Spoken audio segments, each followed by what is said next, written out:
Mic check, mic check.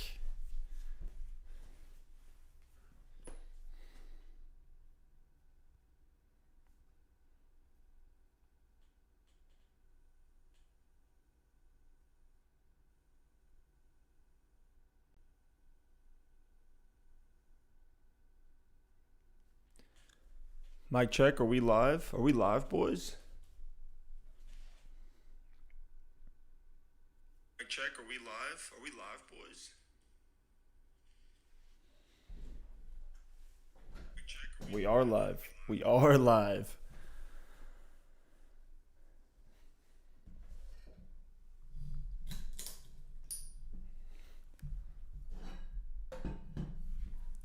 Hey, ladies and gentlemen, we are live. We are officially live right now. Answering start sits.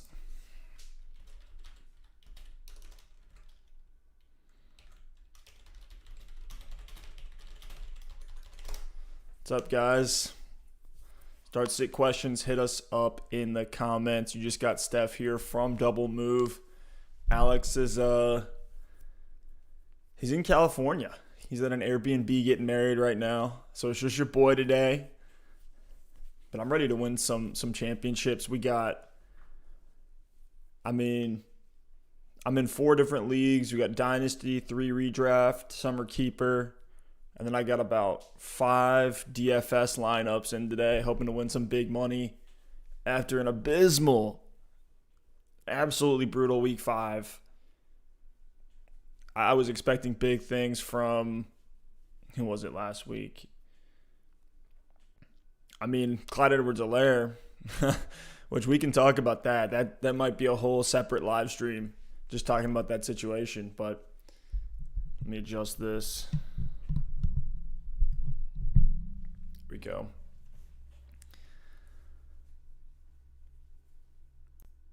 But let's walk through. I want to go through some of my lineups, see what you all think. If you're watching this, say hi in the comments. Let me know who's out there.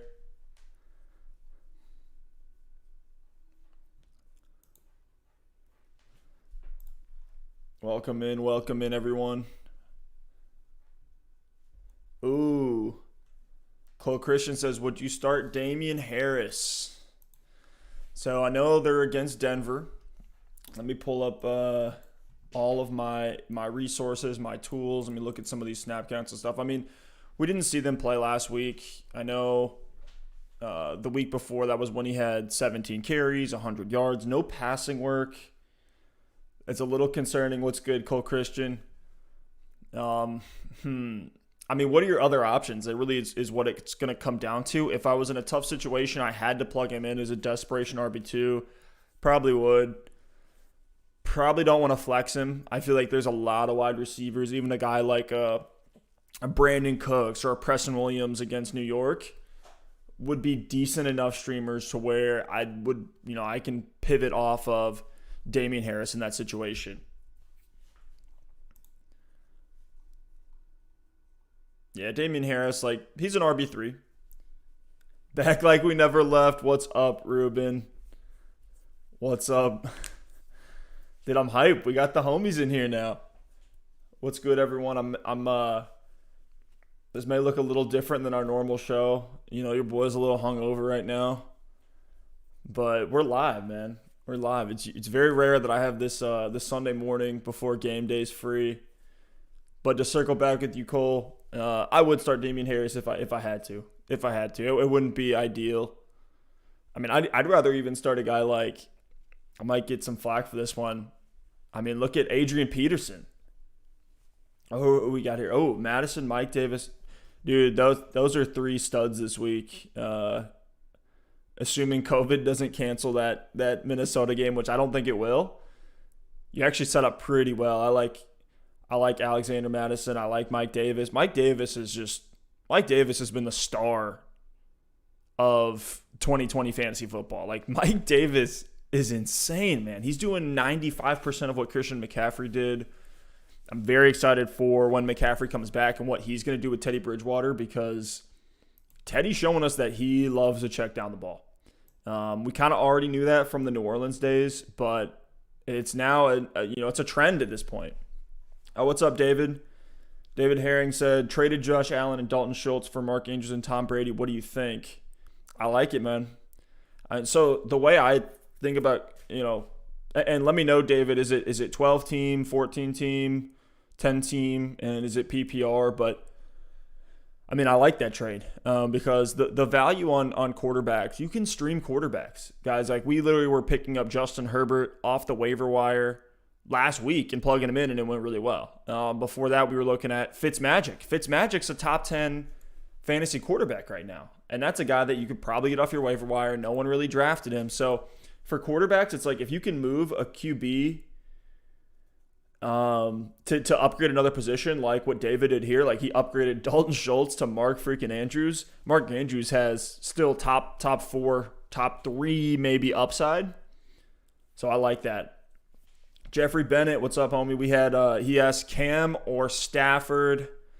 I'm very biased. I do like Stafford's matchup a lot, but I'm a Cam truther, man. I'm a Cam truther. I've been on the hype train all year. You just gotta love the groundwork that he's gonna get, and something that's been really hurting Matt Stafford this year is kind of the disappearance of Marvin Jones. Marvin Jones is kind of, I don't want to say he's done, but guy's only seen 19 targets this entire season and hasn't really done anything with them. It's scary. I'm worried if I'm Marvin Jones right now for what my career looks like for the next couple of years. I think that's really hurt Matt Stafford. He didn't have Kenny Golladay for start of the season. I think things will be better for Stafford. I think you can start Stafford this week. But if I can choose between him or Cam Newton, I'm going Cam Newton. I think both the floor is higher with his rushing baseline and the ceiling is higher because, dude, Cam Newton, I think, is the goal line back in New England.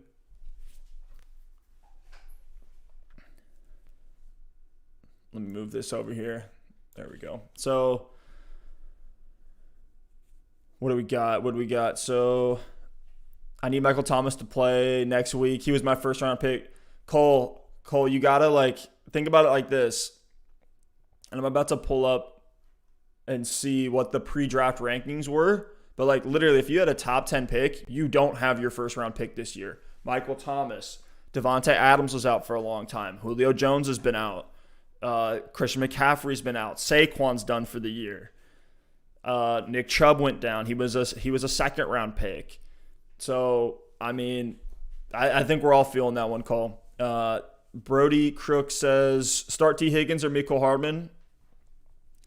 I did see Sammy Watkins was out. That does mean something for Mecole Hardman.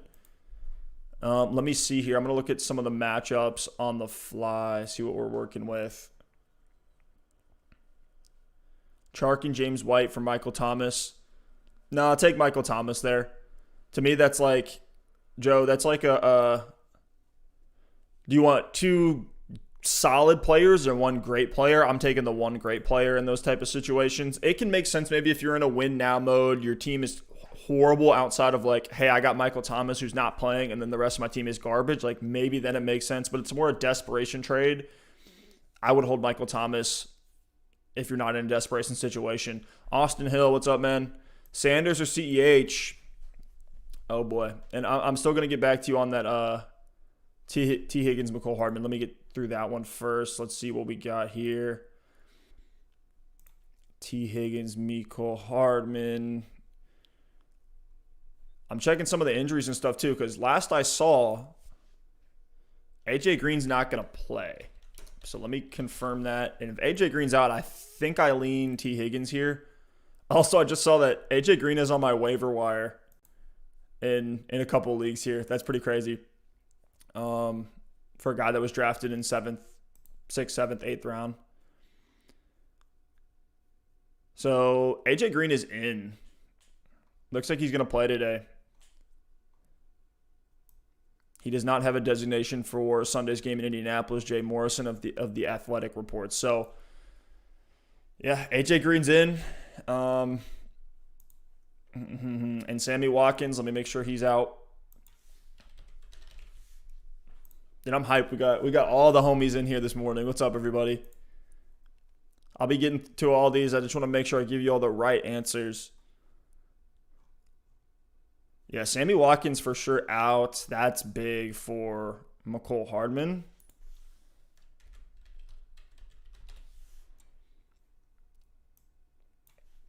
Honestly, Brody, I'd throw Mecole Hardman in. I'd throw Mecole Hardman in. I know it's risky. He may bust her out, and you're going to end your day with one reception for 40 yards. But honestly, like, until we see T. Higgins as like a weekly starter, and he's been good. I like Higgins a lot. I've been trying to buy him up everywhere, including Dynasty. He does have a tough matchup, T. Higgins does, against Indianapolis. Indianapolis is the best defense in football right now. And, your best case scenario with T. Higgins was like a 2-touchdown game that he had against Philadelphia. I don't think you can count on that against Indy.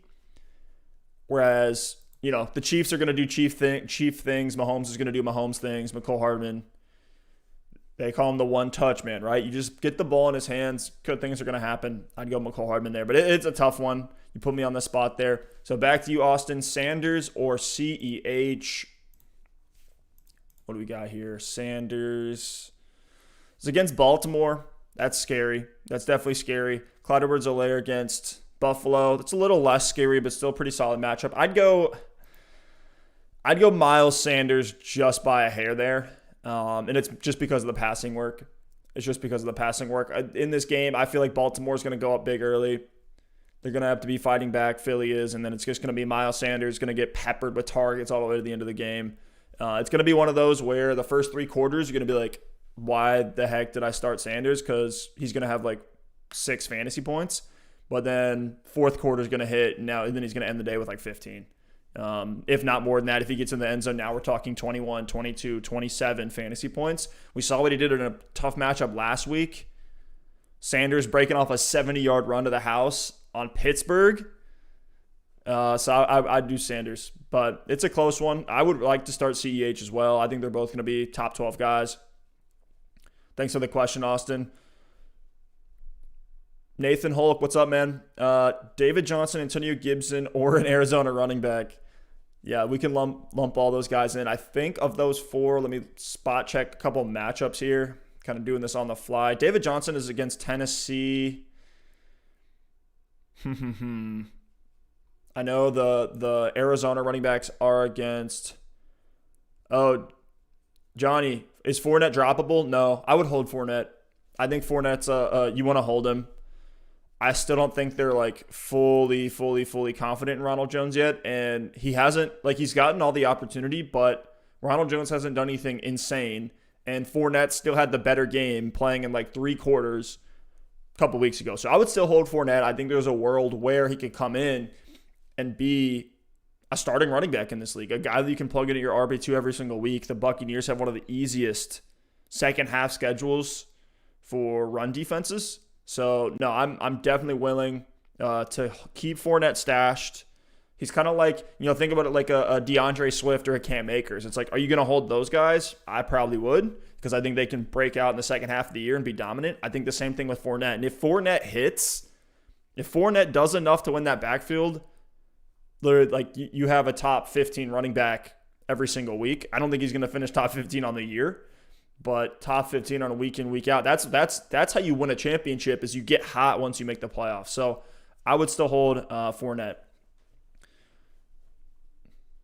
So we're seeing a lot of good questions coming in. I'm going to try to get to all these. Let me jump back up to Nathan here real quick. David Johnson, Antonio Gibson, or an Arizona running back. So the Arizona running backs are against Dallas, one of the highest over-unders on the week.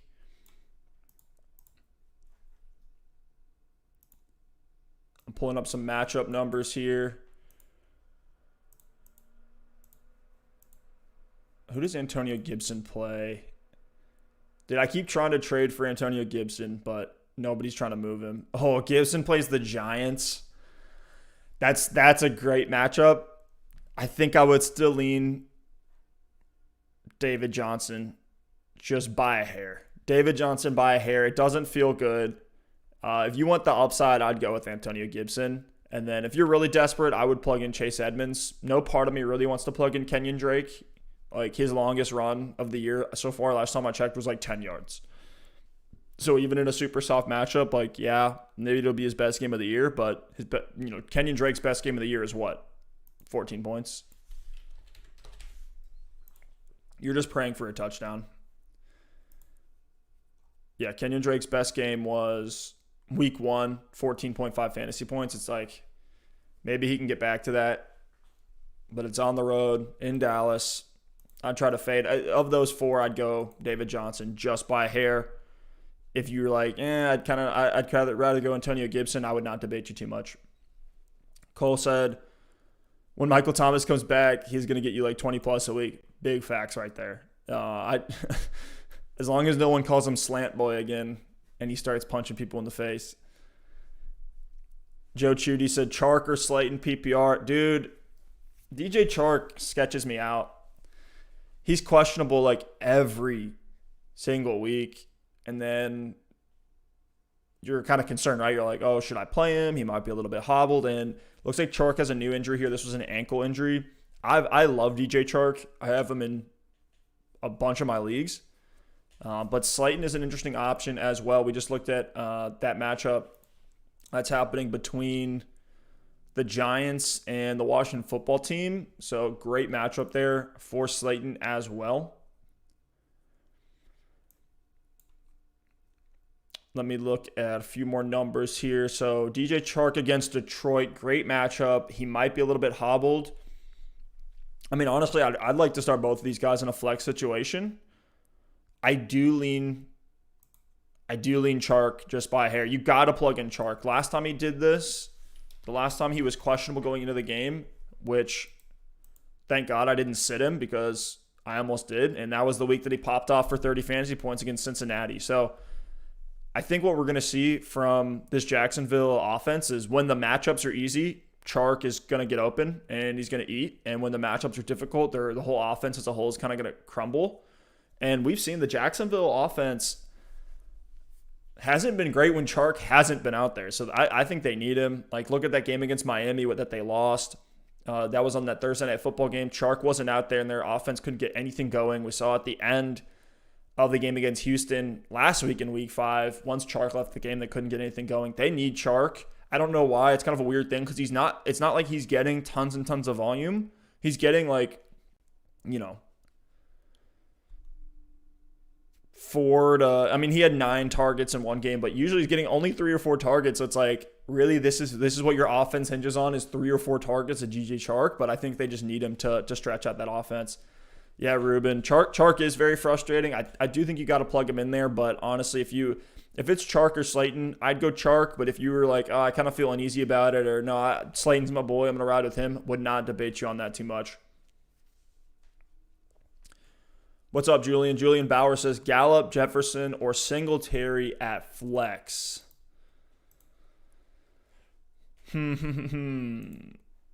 Gallup, Jefferson, or Singletary. Dude, Gallup's such a wild card right now.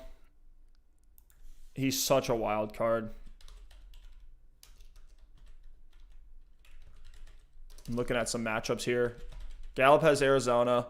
Singletary has Kansas City. Who's the other one there? Gallup, Jefferson. Jay Jets. I know he plays Arizona. So honestly, I'd go Justin Jefferson. Julian, I'd go Justin Jefferson over Michael Gallup. I want to see what Michael Gallup's production looks like with Andy Dalton in there. I'm not ready to just throw Gallup back in. It's a cliche like, oh, there's too many mouths to feed there, but it's one of those situations, we saw it when Dak was in there, right? And we got to feel like Andy Dalton is a downgraded Dak Prescott. I still think Dalton can be good. There's been this narrative lately of, Andy Dalton's targeting tendencies are going to be different, and Gallup could see an uptick. That could happen. We could also see the opposite, where Gallup just busters out and you never want to start him the rest of the year. Or he continues to be what he has been, which is this kind of wide receiver 3 boom bust monster. So I'd go Justin Jefferson there. Oh, another question from Julian. Evan Ingram or Robert Tonyan? Okay, this might be a hot take to a lot of people. I'd go Robert Tonyan. I'd go Robert Tonyan against Tampa Bay without Carlton Davis, their top corner. This is one of the highest over-unders, if not the highest over-under on the week. I'm going to spot check that right now, pull up the betting lines here. But I think that that Bucks Green Bay game, Bucks Packers game is going to be pretty wild. The over-under on that is 54.5. Looks like the highest is that Kansas City Buffalo game at 57. So it's pretty close. One of the highest scoring games up there. Yeah, I'm willing to put in Robert Tonyan over Evan Ingram at this point. Evan Ingram may lose his job to Caden Smith before the season's over. Flex 1, John Brown, Mecole Hardman, Phillip Lindsay, Debo Samuel, T. Higgins. Holy cow. Anthony, you got some options here. Part of me does want to say Phillip Lindsay, but it's the New England matchup. I love Debo this week. I love T. Higgins. I mean, this is just a tough one.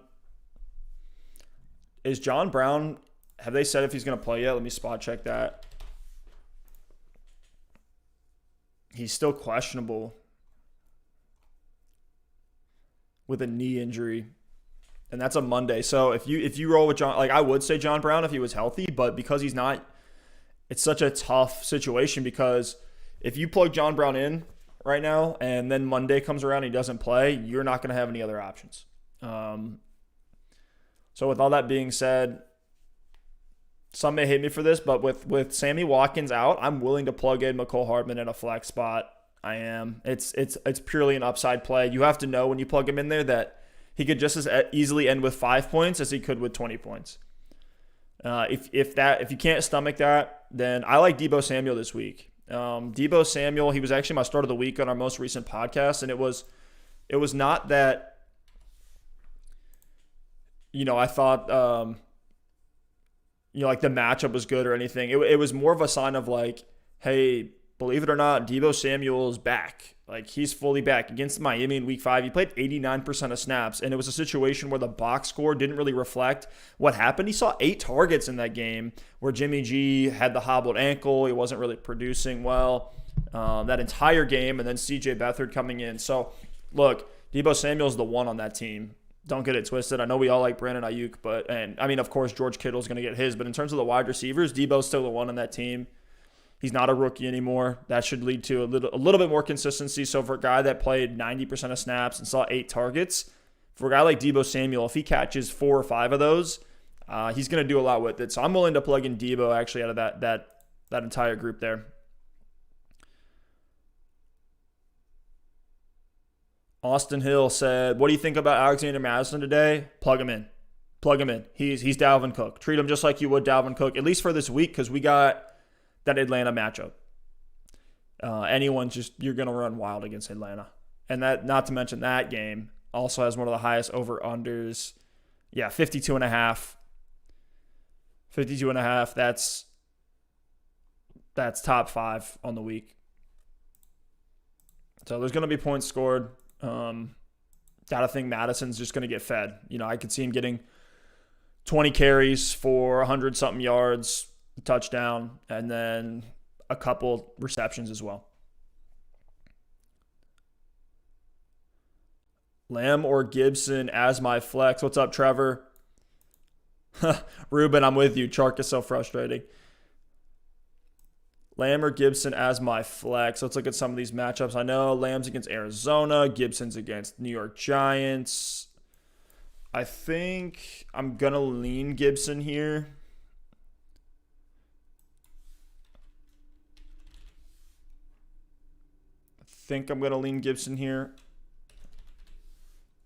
Spot checking some numbers here.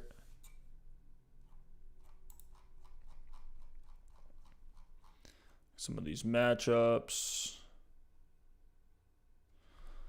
Yeah, I'd probably go Gibson. So here's the thing. When we look at like guys that are on the same tier, that's a wide receiver and a running back, it's like Go with the running back because running backs are going to get a lot more touches. They're going to get more chances that they could do something with it, with the ball in their hands, whether it's touchdowns, whether it's, like goal line work. They're going to be able to get, in the right situation, 4 or 5 receptions, which is what a wide receiver is going to get you. That's what a CeeDee Lamb's probably going to get you this week. I want to see for these Cowboys wide receivers a full game of Andy Dalton. If I have to start one, it's probably Amari Cooper, maybe CeeDee Lamb, but between Land or Gibson, I'd go Gibson. What up, Zubin? Zubin said pick 2 to start: Phillip Lindsay, T. Higgins, or Jerry Jeudy. I'd probably go Phillip Lindsay, and Drew Lock is back. Sutton's out. Give me Jeudy. Give me Jeudy and Lindsay there, Zubin.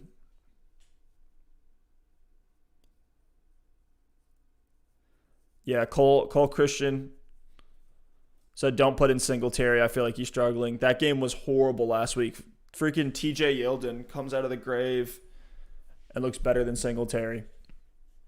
That was just weird to see. I do like Singletary, though, but now Zach Moss is in. I don't know.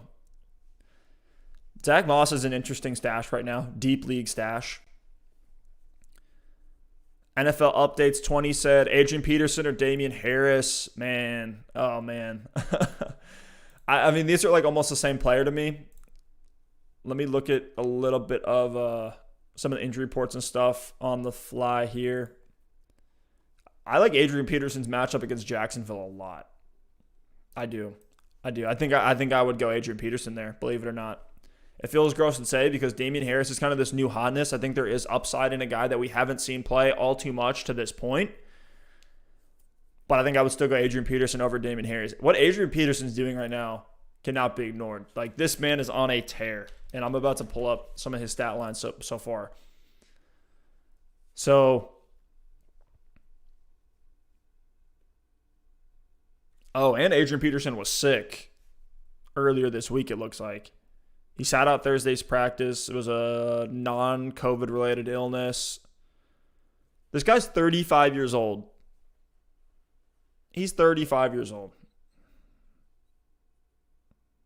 And they're coming off their bye week, Detroit is. So give the old man a little extra rest. I'm okay to plug in Adrian Peterson in a desperation situation this week. I believe that was Alex's deep shot of the week on our latest episode. And so, yeah, I'm in on Adrian Peterson over Damian Harris. Deontay Johnson, what's up, Benjamin? Deontay Johnson just picked up off of waivers. Keep him or trade away. I would keep. I think once Deontay's back in that lineup, he's still the 2. I know we saw Chase Claypool break out. I still think Deontay Johnson's better than Chase Claypool. I like Deontay Johnson. I do think he's the 1A there to Juju's 1B. May even just be a clear 1-2 situation. But no, if you can get Deontay Johnson off waivers, just hold him. There's going to be times once he's healthy back in the lineup, you can plug him back in. I don't upload said Devonta Freeman or Chase Claypool. Which I'm going to check on Deontay Johnson. Is he in this game? Last I checked, he was healthy. Oh, shoot, he's out. So, yeah, back injury. Now, Devonta Freeman has the Washington football team, but that front 7 in Washington has actually been really solid. So, I'd go Chase Claypool. I don't upload. Just plug in Chase Claypool again. He's going to be in that Deontay Johnson role. Take the upside shot there. Devonta Freeman, he's going to be super matchup dependent. Like last week, he was Alex's deep shot of the week. And it paid off. He had a good game.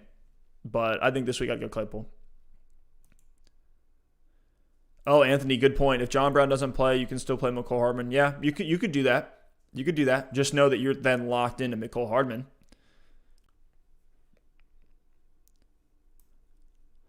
Ashwin Prasad said Fitzmagic or Andy Dalton. I like this one. I like this one a lot because what Ashwin's doing right here is streaming the QB spot. not putting too much stock into the quarterback position, he's streaming. And he's saying Fitzmagic. Fitzmagic is a top 10 quarterback in fantasy football right now for all those who are unaware.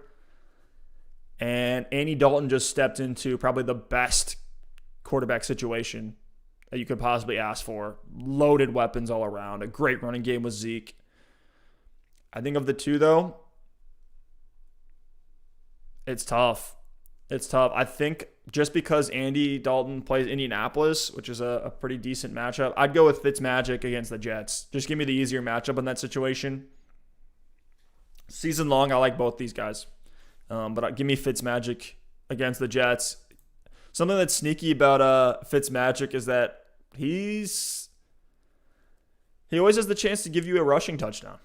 He has a decent little rushing floor. So another one from Benjamin McKinnon, stash or drop. I got a small bench and I use him as a bye week starter. I have, looks like Justin Jackson, Latavius Murray, Chris Carson, Eckler on IR, and Joe Mixon.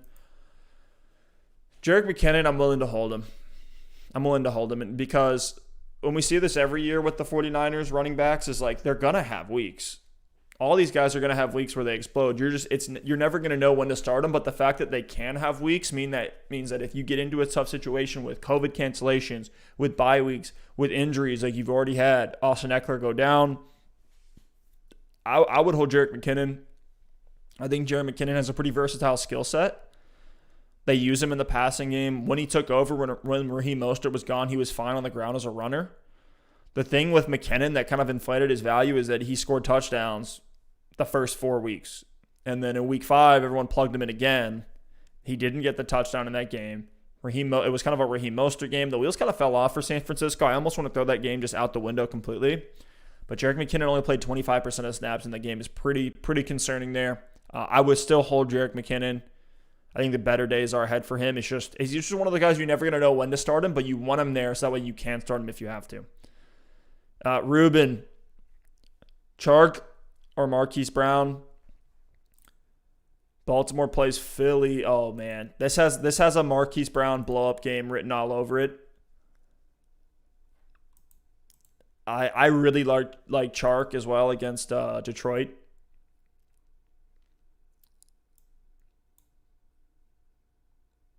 I think I'd go Hollywood Brown there. I'd go Hollywood over Chark. Matt said Mclaurin or Robert Woods for the start this week. I know Robert Woods plays San Francisco, which this is not the San Francisco we're used to anymore. This is a team that can get scored on. Robert Woods, Mclaurin has the Giants. Here's the thing with Mclaurin is just that quarterback situation. They're back to Kyle Allen. So in a situation like this, like where both guys to me are like on the same tier, it could go either way. I don't think like any amount of analysis is just going to tell us the right situation here. Something that does scare me a little bit with Robert Woods is that, and for all the Rams players, is that they're dependent on what McVay wants to do that week. Like last week was a Gerald Everett week. After we saw, those last 5 weeks of last season, it was Tyler Higbee just exploding. And then you're seeing the running backs switch over. So with McVay, everything just kind of changes week over week over week over week.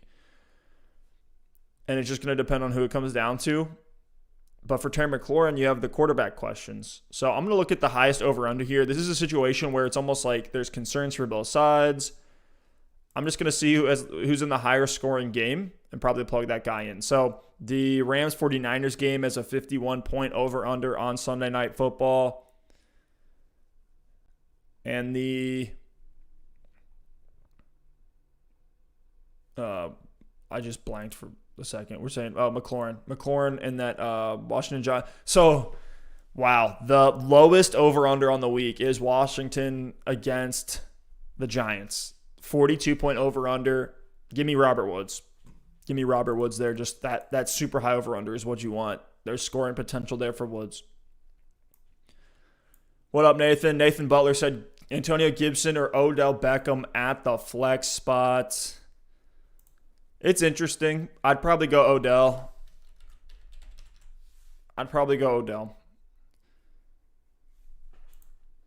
the thing with Antonio Gibson is like, and I love Gibson. He's a guy I've been trying to get in a lot of places. I'm just trying not to overpay for him. But really the thing with Gibson is the only weeks that you've really been happy with him is when he scored a touchdown, which has been 3 out of 5 weeks. So like you've been happy with him a lot of the time. But in 2 of those weeks, which was week 2 and 3, he had the touchdown. He still only had 12 points. Last week was one of his highest volume days, and he had 10 points against the Rams. The Rams are a good running defense. I do think this Giants matchup is good for Gibson. Like, I'm willing to plug in Gibson. Love him as an RB2. Love him as a flex. But when you look at him compared to Odell, I'm willing to go Odell. Cole Christian said, would you start Julio? I would. If Julio's healthy, you got to plug him in. And I'm gonna spot check Julio's most recent report here. He's healthy. Julio Jones, his hamstring, does not have an injury designation for Sunday's game in Minnesota. So we're good. Yeah, plug in Julio Jones. Eliezer said, Robert Tonyan or Eric Ebron. What's up, man? Thanks for joining the stream. Shout out to all you guys that are in here. Like, this is the first one we've ever done. Might have to make this a regular thing because I'm loving all these questions. Really appreciate you guys hopping in here. Ruben, I see you on that Marquise Brown start. Plug him in. Now I'm going to be cheering for Hollywood now, like extra hard when I watch the game here in a little bit, just because I'm like, Ruben, we need this. But back to the question here, Robert Tonyan or Eric Ebron? I want to say Tonyan. I want to see the matchup. Okay, no, I take that back. Cleveland is horrible against the tight end. I'd probably go Ebron, actually. I don't think any amount of analysis is really going to give us the right answer here. And that's kind of how it feels for any of these tight ends. Like, outside of like Jonnu Smith and TJ Hawkinson, all these late round guys, Eric Ebron, Mike Gesicki, Robert Tonyan, Austin Hooper, Jimmy Graham, Hayden Hurst, like all these, like you just never know. There's you can look at the matchups. It's probably the best thing you're going to get. Between Robert Tonyan and Eric Ebron, they're both pretty high-scoring games. That's what Vegas thinks. But just the Cleveland's been horrible against the tight end, so I think Ebron, whatever you call him, is set up for a good game here. Scott Baird said, what's up, Scott? He said, when do you think Nick Chubb comes back? Well, let's look at the reports. Here's the thing with Nick Chubb. It's going to come down to how well the Browns are doing. If the Browns are, like right now, they're 3-2. They're competing in their division. If the Browns are competitive, they're going to rush Nick Chubb back. If the Browns end up just tanking hard, like let's say they lose the next 3 or 4 games, I think they slowly ease Chubb back in because Hunt can carry the load. So it's one of those things where if you're a Nick Chubb owner, you're just now a Browns fan because you want the Browns to do well, so they have reason to bring Chubb back. Cam Letson, what's up, Cam? He has the Steelers profile picture, and he has a Steelers start-sit question. Do I start Claypool or Juju? I'm not willing to, I know Claypool just had that monster game, but I'd rather go Juju there. I'm actually trying to trade for Juju right now. Let me check my phone.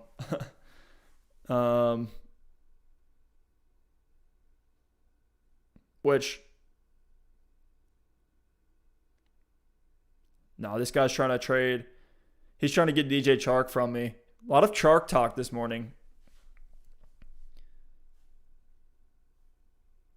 Alex actually just texted me.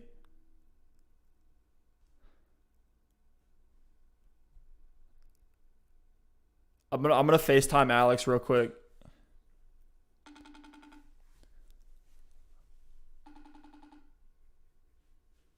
We'll see if we can get Alex in here. But Cam, back to your question. Claypool or Juju? I'm going Juju. Brody said, thoughts on Jonathan Taylor rest of season? To me, Jonathan Taylor still has top 5 upside. This is a rookie 5 games in with a shortened preseason who's getting everything and more that you'd want in terms of opportunity since Marlon Mack went out. So keep plugging in Jonathan Taylor. I know the super, high-scoring games haven't been there yet. He's kind of been a floor play up to this point, but I still think the opportunity's there. Phillip Rivers is going to throw to the QB, and who knows, maybe they bring in Jacoby Brissett because Phillip Rivers has looked absolutely awful. So I love Jonathan Taylor still. Do not sell him low. If you're going to trade him, make sure you get an RB1 in return because that's what his value should be. Nathan Hollick, what's up, Nathan? Said, do you trust Chris Godwin or Julio Jones this week, or is Devonta Parker a safer play? I think it sucks with Julio because he kind of already burned you once where he played like the first quarter and then left. But I think you have to plug in Julio. Julio is just one of those guys that if he's active, you have to plug him in because the last thing you want is for him to put up at one of his 200-yard games on your bench. Julio just has a ceiling that a lot of players, that most wide receivers don't have. And in this matchup against Minnesota, super soft matchup. Yeah. You got to plug in Julio. Now, let me look at Chris Godwin.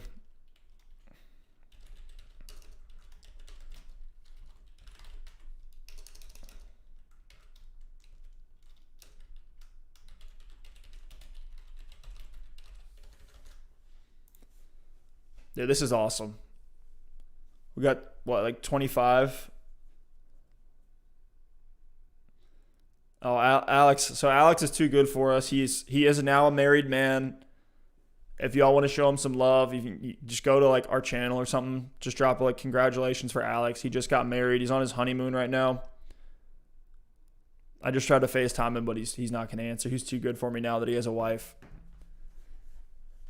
So back to this Chris Godwin question. I'll start trying to go faster through these because I know you guys have a lot that are coming in. Oh, boy. I mean, Chris Godwin is in. He's in. So I think you've got to plug him in too. I love Devonta Parker this week against the Jets. But we also saw last week in an easy matchup for the Dolphins where they were blowing out San Francisco.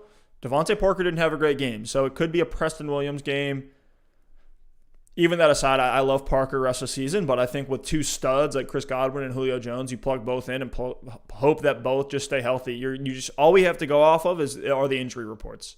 And Devonta Parker's had his own set of injuries as well. So I would plug in Godwin and Julio there. I know it sucks. You're probably feeling pretty uneasy about it, Nathan, but you got to do it. Austin Hill said Kareem Hunt or Miles Sanders. It's Kareem Hunt. It's Kareem Hunt. I have Kareem Hunt as a top 5 running back this week. I have him in some DFS lineups. Like, Hunt's going to lead people to some DraftKings money this week. I think Hunt's going to blow up. What's up, Lakeem? Lakeem Petaway said pick 2 wide receivers to start, 1 to flex. TMC. Am I off my rocker here? Who's TMC? Terry McLaurin. There we go. So he said Terry McLaurin, Tyler Boyd, Robbie Anderson, Jamison Crowder, and Phillip Lindsay. I think I would start. I think you have to start Jamison Crowder. I think Rashad Perriman might play in this game. I'm checking his injury designation here. He's expected to play against the Dolphins here in week 6. Rashad Perriman is. Even so, I'd still plug in Jamison Crowder. I think Jamison Crowder's an auto start right now. And then Lakeem, you actually have some really good options here. Terry McLaurin, Tyler Boyd, Robbie Anderson.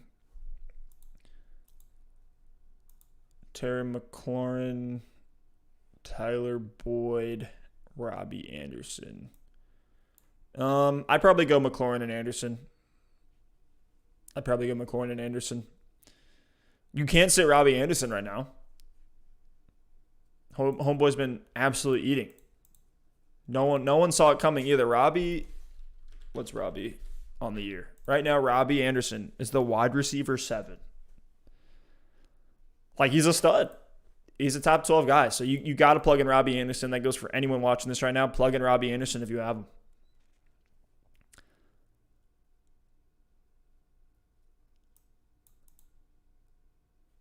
Gabriel Reyes said, what's up, man? He said, Ryan Tannehill or Deshaun Watson. Let me make sure these matchups aren't too detrimental, but I got to say Deshaun Watson. Yeah, it's pretty easy, Deshaun Watson here.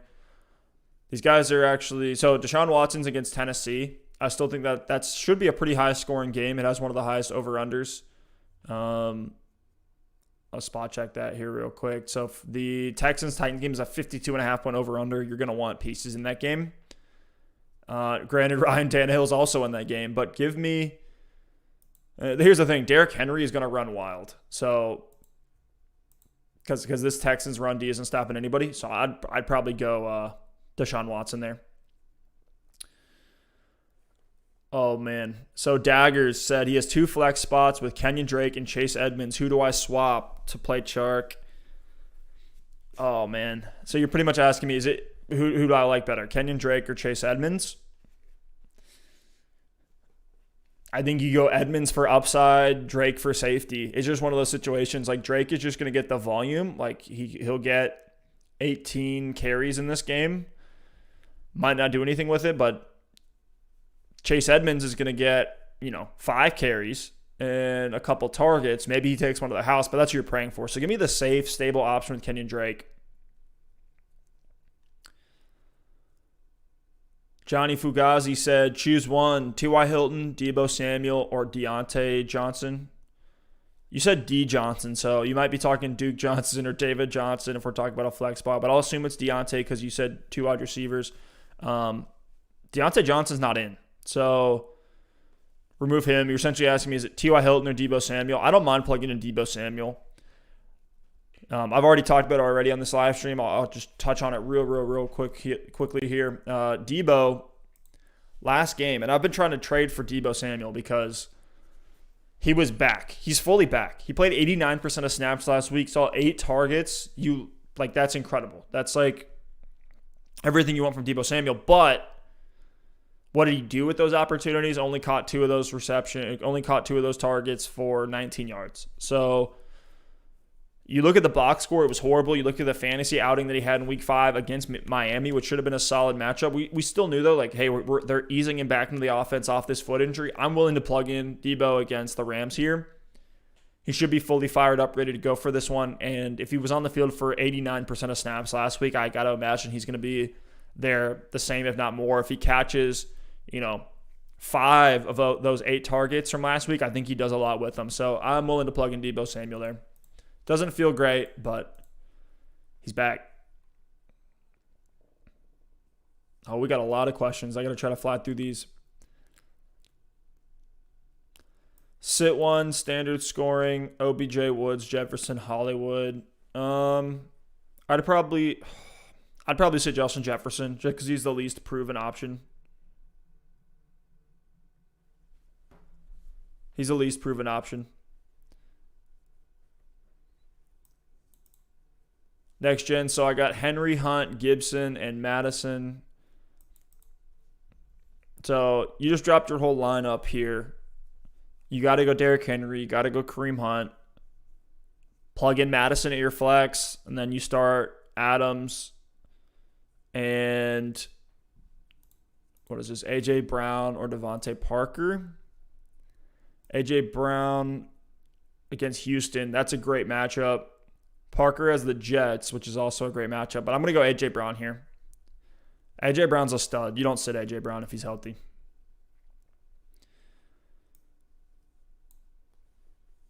Yeah, another one came in from Oxley. He said Darius Slayton or DJ Chark. We talked about this one a little bit earlier. It's a tough one. It really is. I mean, Darius Slayton against Washington is a fantastic matchup. DJ Chark against Detroit is also a fantastic matchup. Darius Slayton was a little banged up this week. And so was DJ Chark. I think I lean Chark just by a hair here, but this one could go either way. I don't mind. Like, if you're looking at Chark's injuries and maybe you've been burned by Chark and you're like, I can't stomach starting DJ Chark again, I got to go Darius Slayton, then go Darius Slayton. I'm not going to debate you too much there. Max Coker, what's up, Max? He said Terry McLaurin or Will Fuller. I'd go Will Fuller. There. We're just with the QB questions on the Washington football team right now. Yeah, Eric, I don't mind that one. I would go A.J. Brown over Devontae Parker if I were you, though. Cole Christian's got a lot of questions today. What up, Cole? He said, what about Brandon Cooks? He could be a star or a bust today. Let's see like 2 weeks of sustained production from Brandon Cooks before we go plugging him into any lineups. But if you're in a desperate flex situation, I don't mind plugging him in there, but I'd rather not if I have any other options. Ooh, Karn said, what is Le'Veon Bell worth? I have Singletary and McKinnon at RB since Chubb got injured. So I'm guessing this is a question where you're saying, hey, should I go out and try to acquire Le'Veon Bell? I think it's worth a shot. If you can move a Singletary or a McKinnon for a Lev Bell, worst case scenario, those guys are, on par with what Lev Bell's going to do. The only thing with Lev Bell is that you're probably not going to get a full, ingrained in the offense Le'Veon Bell for maybe as high as 5 weeks, because he's not going to play with them this week. He gets there next week. He's learning the playbook. He'll be eased into the offense over the next couple games. So maybe 3, 4, 5 weeks until you actually see a true Le'Veon Bell operating at what he can do, kind of at his ceiling in the Chiefs offense. Gabriel Reyes said, should I keep Kenyan Drake? Yeah, you got to keep him. Don't drop him, but it just sucks. He's now just like a desperation RB2 or a flex at this point. Trevor Thomas, what up, Trevor? Marquise Brown or Cooper Kupp? Great question there. I'd probably go Cooper Kupp. Cooper Kupp has safe volume. I'm not scared of San Francisco at all now that they're kind of all beat up. I do like Hollywood Brown this week as a flex option. I have Hollywood Brown over guys like Juju Smith-Schuster, over Odell, over DJ Moore, over CeeDee Lamb, over Devontae Parker. So I like Hollywood Brown a lot this week. I probably qualify for truth or status on Hollywood Brown, but I'd go Cooper Kupp over him.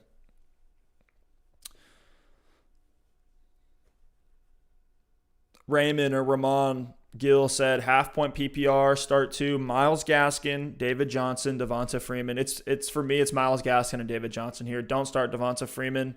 That front seven on the Washington football. I know the Washington football team sucks, but they have a pretty good run defense. They have a pretty good, Chase Young, Ryan Kerrigan, bunch of other guys they got there. I'm not trying to start Devonta Freeman.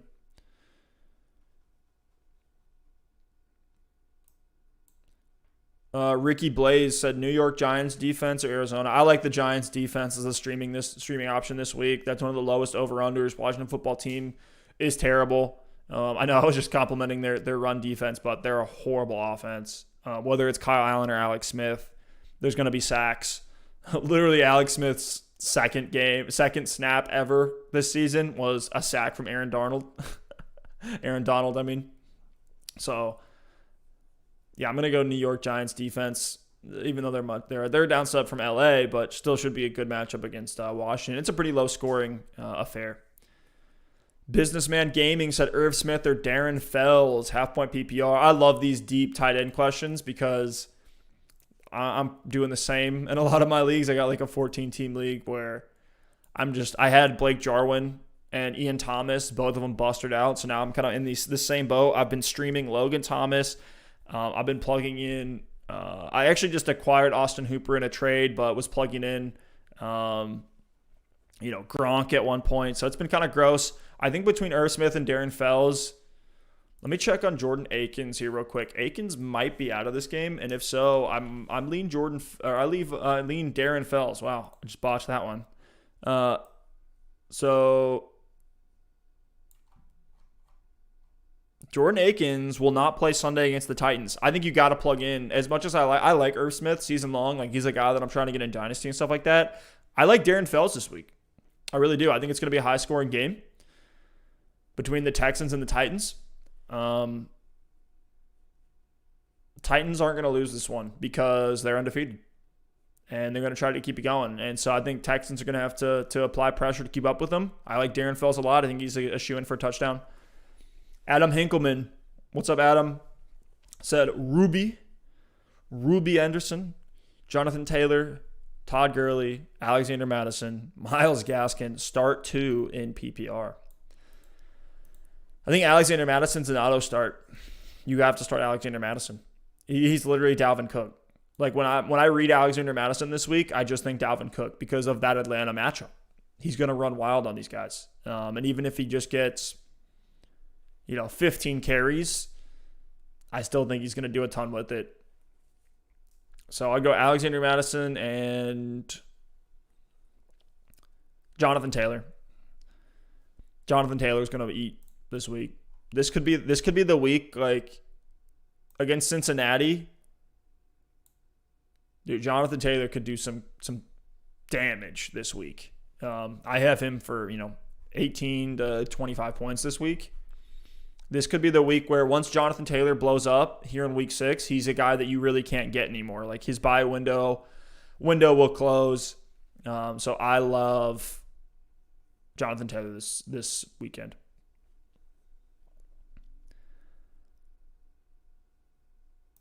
Mclaurin or Woods in standard. I'd probably go Woods. JP. What up, JP? Guys, keep bringing the questions. This is awesome. Connor Burns said Preston Williams or Keelan Cole. I'd go Preston Williams against the Jets. Either way, it's just a crapshoot. Take the easier matchup. I'd go Preston Williams after what he did last week. I'm not trying to touch Keelan Cole with a 10-foot pole. Ruben said, how dare Alex get married during football season? Congrats to Alex and his wife. Ruben, thank you so much. I will let Alex know. How dare he? We're able to get one episode out this week. It's like, come on, man. Fantasy football is more important than anything else in life. How can you do that to us? You couldn't wait till the end of February to get married? Like, come on. Wait till after the Super Bowl, after the Browns win. I'm just kidding. The Browns aren't going to win the Super Bowl. It'd be incredible, though. Lakeem, you're welcome for the help. Zubin's back. He said, I traded Robbie Anderson and Adrian Peterson for Miles Sanders after... Ooh. Excellent trade there, Zubin. Excellent trade there. Get Miles Sanders. He traded Robbie Anderson and Adrian Peterson for Miles Sanders. That's a winning trade. That's a league-winning trade.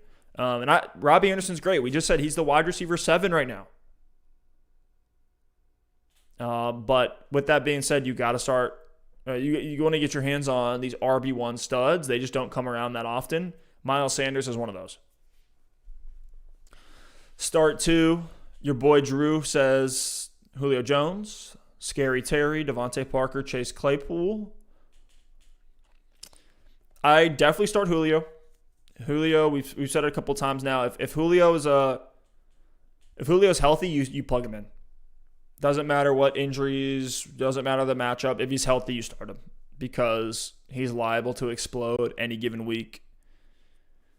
So definitely Julio Jones. And then it's between Mclaurin, Parker, and Claypool. Definitely not Claypool. So it's Mclaurin and Parker. I'd probably go Mclaurin against the Giants. Great matchup. I know there's QB questions there, but Parker, I don't know. Parker hasn't felt that consistent of a play this week, whereas Terry McLaurin, even in a worst case scenario, he's getting you 4 receptions for 60 yards and giving you 10 points on the day.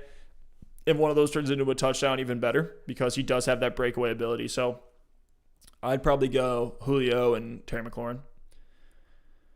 JP said trade Chase Edmonds for Myles Gaskin in a standard league. I would.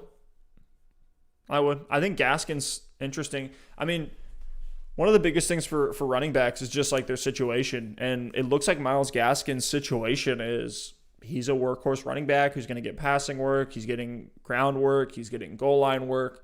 That's everything that you want. Whereas Chase Edmonds has to kind of overcome this Kenyan Drake mountain.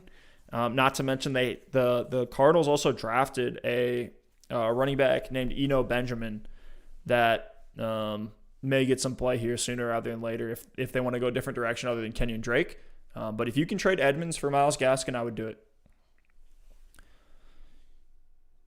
Gabriel Reyes, I think I already answered this one. You said Ryan Tannehill or Deshaun Watson. Go Deshaun Watson. Daggers, appreciate the love. Half-point PPR, would you? Oh, man. I love this question because I love Laviska Shenault this week. He said half-point PPR, would you play Laviska Shenault over Terry McLaurin, or is that too cute? Nadro. Man, I want to say do it, but I can't. You got to start McLaurin. McLaurin's a safe, stable option. Next gen, no worries on the long question. Happy to help. You just got to give me some time here to work through these. But Nadro, I would go McLaurin. Don't play Shenault over him, but I do love Shenault. Ghosty Season said Deshaun Watson or Matt Stafford. You got to be Deshaun Watson. Deshaun Watson, I know he's disappointed, but he's still a top 6 QB. He's still a top 6 QB. You got to plug him in. Matt Daly said need to sit one. Full PPR. Julio Jones, Juju Smith-Schuster, Jamison Crowder, Cooper Kupp. Wow. You might actually have the luxury to sit Julio this week if you want to avoid injury risk. But other than that, I would probably sit Cooper Kupp. Because Jamison Crowder's, if you just look at fantasy points per game, he had those 2 weeks that he missed. So if you look at it as an aggregate, he's not going to be as high there. But for Jamison Crowder, he's been absolutely eating. And then Cooper Kupp, I like Cooper Kupp, but Matt, that may actually be a situation where you have the ability, you have the players and the right lineup where you could actually sit Julio Jones. I know I've probably said for half this live stream, you got to start Julio if he's healthy, but having Juju, Crowder, and Cooper Kupp gives you the ability to sit Julio and just avoid the risk. So that's probably what I would do if I were you, but it's tough because if Julio goes off on your bench, you're going to hate me.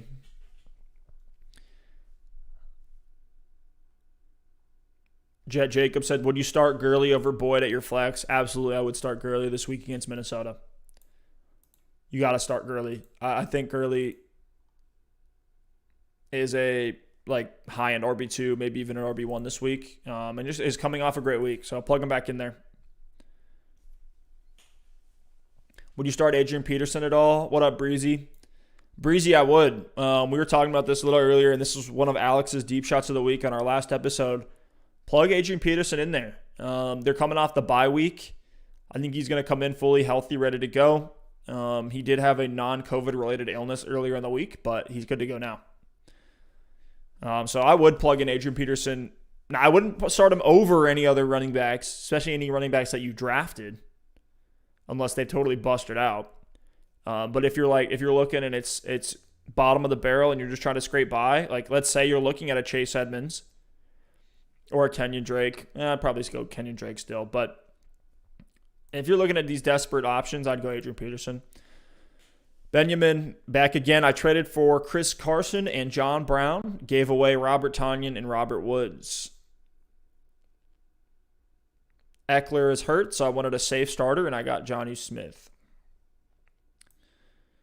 I traded for Carson and John Brown. Gave away Tonyan. Yeah, I like it. Get Chris Carson on your team. That's a great filler with Eckler gone. I would say that's a... I don't put that much value to tight ends. So to me, when you're saying I traded away Robert Tonyan, that's pretty much nothing.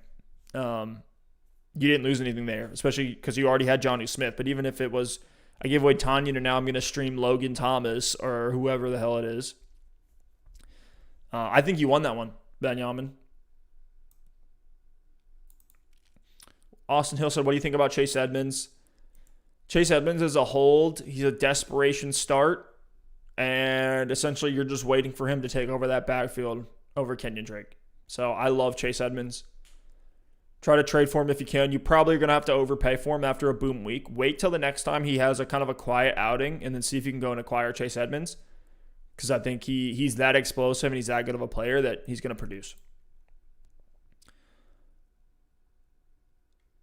Karn Tovacar said Robert Tonyan or Evan Ingram. I'd go Robert Tonyan.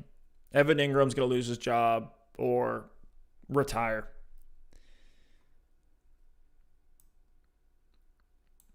Joseph Burke has a good problem here. Ooh. Browns have some inactives, last minute inactives. Interesting. Anyways. Joseph Burke said PPR pick 2, Robbie Anderson, Julio Jones, Amari Cooper, David Montgomery. It's Julio Jones and Amari Cooper. If you wanted to go Robbie Anderson, I know he's against Chicago. It's not the best matchup in the world, but Robbie Anderson's a top 10 fantasy wide receiver right now. I'd still go Julio Jones and Amari Cooper. This is a situation where you just have to start your studs. And I do like David Montgomery if you can plug him in at RB2. He has a really soft matchup against Carolina in that same game as Robbie Anderson. So I love David Montgomery. We saw what Todd Gurley just did to that Panthers run defense. Just went absolutely bananas on him. So I like David Montgomery a lot this week. Great matchup. Robin 119 said CeeDee Lamb or Justin Jefferson. Great question here. Great question. CeeDee Lamb has Arizona. Justin Jefferson has Atlanta. Part of me just says, let's go with the easier matchup and go with Justin Jefferson. The thing with CeeDee Lamb is like, let's see how this experiment with Andy Dalton goes. And maybe one where you're kicking yourself this week. But I think at this point, it's let's see what Andy Dalton does before we start plugging all the Cowboys in there. For all we know, Michael Gallup could now be the 2 over CeeDee Lamb, who would be relegated to the 3. So I would probably go Justin Jefferson against Atlanta this week and just fade CeeDee Lamb, though I do love CeeDee Lamb. In Dynasty, CeeDee Lamb's like in my top 3 wide receivers.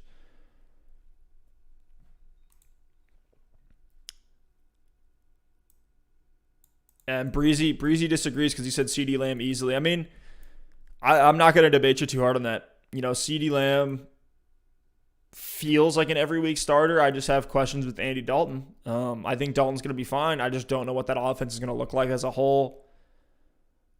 It should be a pretty high scoring game. You know what?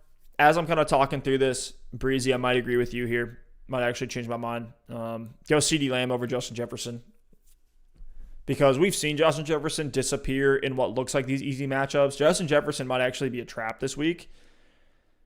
And they don't really need him when they have Thielen. You could say the same thing for CeeDee Lamb, but I think CeeDee Lamb, like I was telling you, like he's already top 3 in Dynasty for me. It's like Michael Thomas, DeAndre Hopkins, CeeDee Lamb, then like Devonta Adams, which I actually might move Adams down a little bit more in favor of guys like DK Metcalf, Calvin Ridley, some of the younger guys. But CeeDee Lamb's top 3 to me in Dynasty. And this week, start him. Just start him. I know I said Justin Jefferson there earlier. I'm kind of flip-flopping here, but as I'm kind of thinking through this, I think you do have to go CeeDee Lamb. He's a little bit safer and has just as high of a ceiling as Jay Jets. Fantasy Network, what up, homie? He said, yo. I'll say yo back.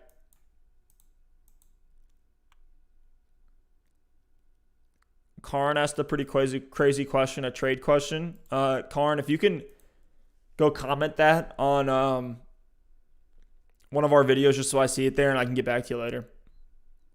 Just literally copy and paste your comment. I have Juju, Woods, Hopkins, Ingram, Tonyan, Sanders, Debo. Which RB is worth trading for from these options? Drop it in one of the comments of one of our videos, and that way it'll just pop up in my notifications. I can reply to it later.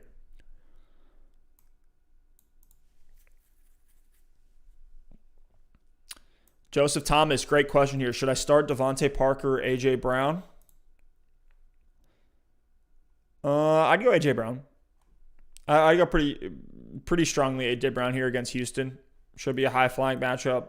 A.J. Brown is going to eat, and the Titans have been throwing the ball a little bit more this year, so I'd go A.J. Brown. Fantasy Network, what's up, homie? The PPR, would you start Devonta Freeman or Rojo at flex? I'd go Rojo. I'd go Rojo there pretty easily. I'm going to start flying through these a little bit quicker. We can circle back for some extra analysis if you all want the explanations, but I just want to make sure people get their questions answered.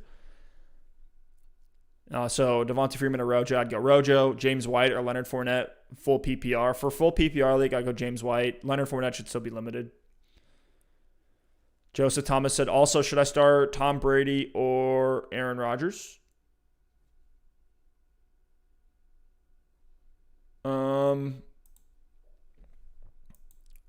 I'd go Rodgers. Especially because Carlton Davis, the top corner for the Bucs, is hurt with an abdominal injury. He's going to be out of this game. So definitely go Rodgers over Brady this week. Yeah, Breezy's got, like, Breezy's reading my mind right now. He said James White over Fournette as well. Jet Jacobs, this is Stef. I'm gonna throw my name in there.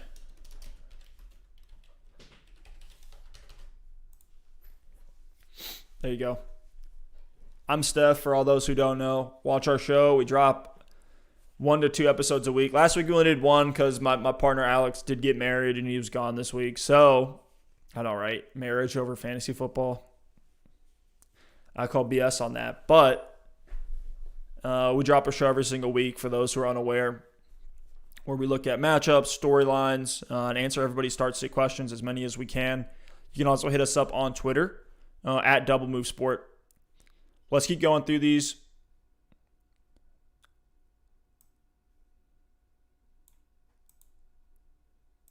Would you flex Henderson over Chark? The Objective asks. PPR league. Oh man, Henderson over Chark. Dude, I don't trust Darrell Henderson yet.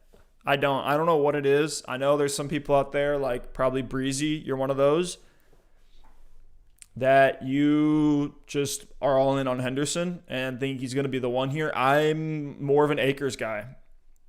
And McVay said Akers is going to get more involved. I think you can make the case either way, but I would probably go Chark against Detroit. Chark against Detroit should be it's a high upside play. Whereas if you flex Henderson, it's a floor play. So, Clayton Witt. What's up, Clayton? Tough choice on my flex. PPR this week. Raheem Mostert, Cooper Kupp, Will Fuller, or A.J. Brown. It's a good problem to have. You got 4 good options in your flex spot. Raheem Mostert, Cooper Kupp, Will Fuller, or A.J. Brown. So let's look at some of these. I want to make sure I give you the right answer here. Part of me just wants to just say A.J. Brown, just off the top of my head. Mostert's against the Rams. I don't want to start him if I can. In a situation like that, like if Raheem Mostert's my RB2, I love it. But if it's a flex and I got other options there, I don't want to start Raheem Mostert. I'd probably go AJ Brown against Houston. I have him a hair over Will Fuller this week. Cooper Kupp, I like Cooper Kupp, but I think AJ Brown's just a stud.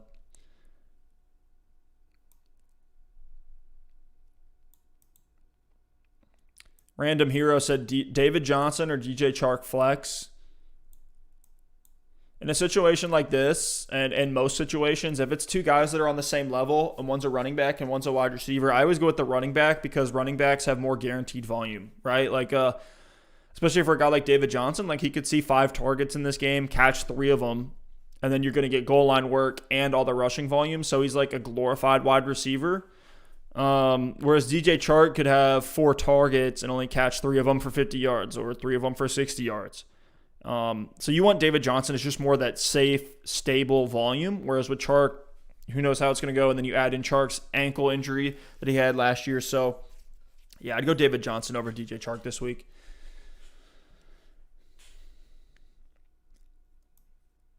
Ruben, what up, Ruben? He said, can you give me your thoughts on Damien Harris? He's out on my waiver wire now that Cam is back. Does that hurt or benefit Damien's outlook? Damien Harris's outlook is much better with Cam Newton in there. Cam Newton's going to be a guy that helps the running game because they can run a lot of different plays where those linebackers are going to creep up and they're going to assume that Cam is going to be the one taking the ball, and Harris can actually see some open looks. And we've seen that with other, Cam Newton-led offenses in Carolina back when he's with them. So I think Cam coming back helps a ton. I like Damian Harris. To me, he's a better version of Sony Michel. They didn't get him involved in the passing game in that one game, but I think he does have the ability to do that, take some of that target volume away from James White and Rex Burkhead. If Damian Harris is out on your waiver wire, he's a guy I'd be willing to stash. I don't know what other options you have to potentially drop, but if you have a wide receiver 3 or 4, just drop him and just stash Damian Harris, because Damian Harris could be, if he hits, and that offense looks great, then now you have a starter or flex option as a running back that you really got off the waiver wire, which that's like gold. C. Shav said half-point PPR, Phillip Lindsay, Jerry Jeudy, James White, or Robbie Anderson. I need one. It's Robbie Anderson. It's Robbie Anderson there. Robbie Anderson's the wide receiver 7 in PPR leagues right now. Landon Walraven said Teddy Bridgewater or Gardner Minshew this week. And Franklin, what's up, Franklin? Said congrats to Alex. I will pass that along. Really appreciate that. I'll let him know. I tried to FaceTime him here, but guy's on his honeymoon, so we won't bother him too much. But back to this question here. Teddy Bridgewater or Gardner Minshew?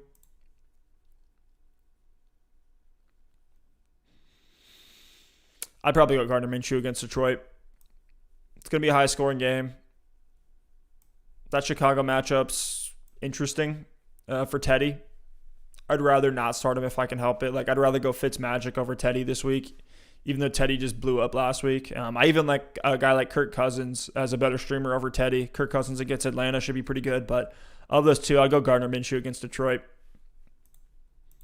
That's the thing with quarterbacks is if you just know the matchups, you can find quarterbacks every single week. So that's why we like to stream these QBs. And if you look at Kirk Cousins, he's against Atlanta, should be a great matchup for him. Fitzmagic against the Jets. So give me Minshew against Detroit.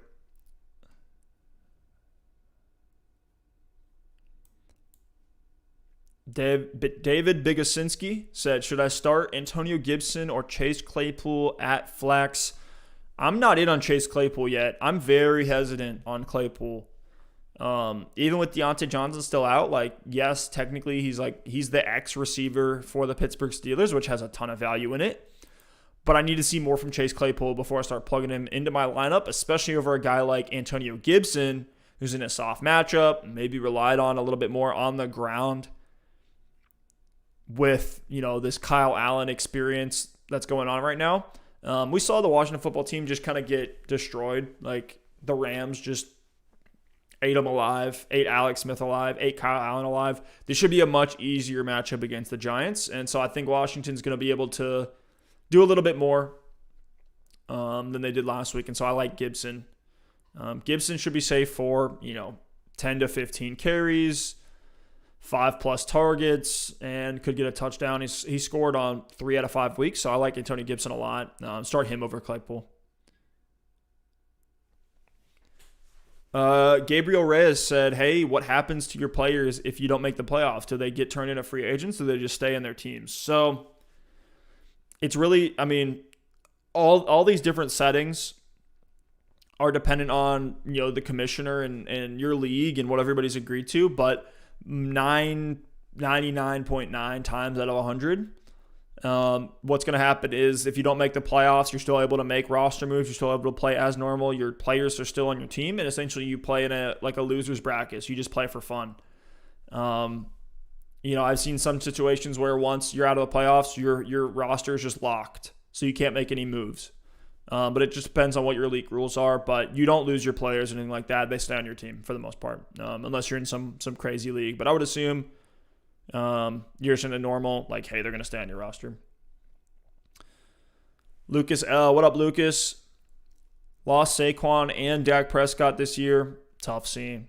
That Dak injury was just not just the actual injury itself being really gruesome, but just for Dak, he was on an absolute tear this year.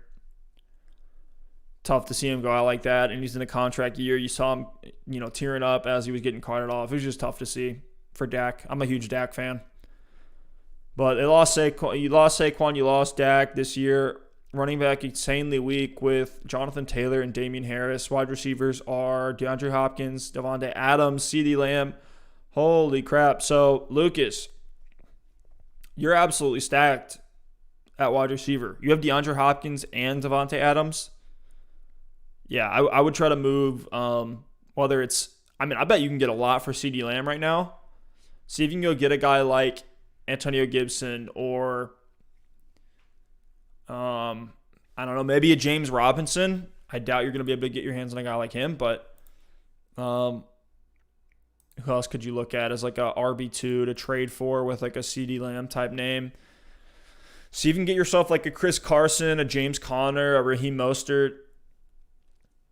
If you want to take a real risky shot, you could try to go for Le'Veon Bell. Trade CeeDee Lamb for Lev Bell. I don't like it, but you could if you're really desperate. And then look at like David Montgomery, Antonio Gibson. Maybe you can move a lower level guy like Jamison Crowder or who else did you say you had there? Tyler Boyd. Yeah, see if you can move Tyler Boyd for like a David Montgomery or an Antonio Gibson, somebody like that in that tier. Random Hero said Julio or OBJ. I'm of the mindset that unless you have a ton of better options, you have to start Julio. You have to start a healthy Julio. It's just the nature of the game. When you draft Julio Jones, you're committing yourself to saying, look, if he's healthy and he's out there, I got to start him because the last thing you want is for him to have a monster game on your bench. So if he's healthy, you plug him in. Hey, I appreciate you, Random Hero. Appreciate your time as well. Thanks for dropping in.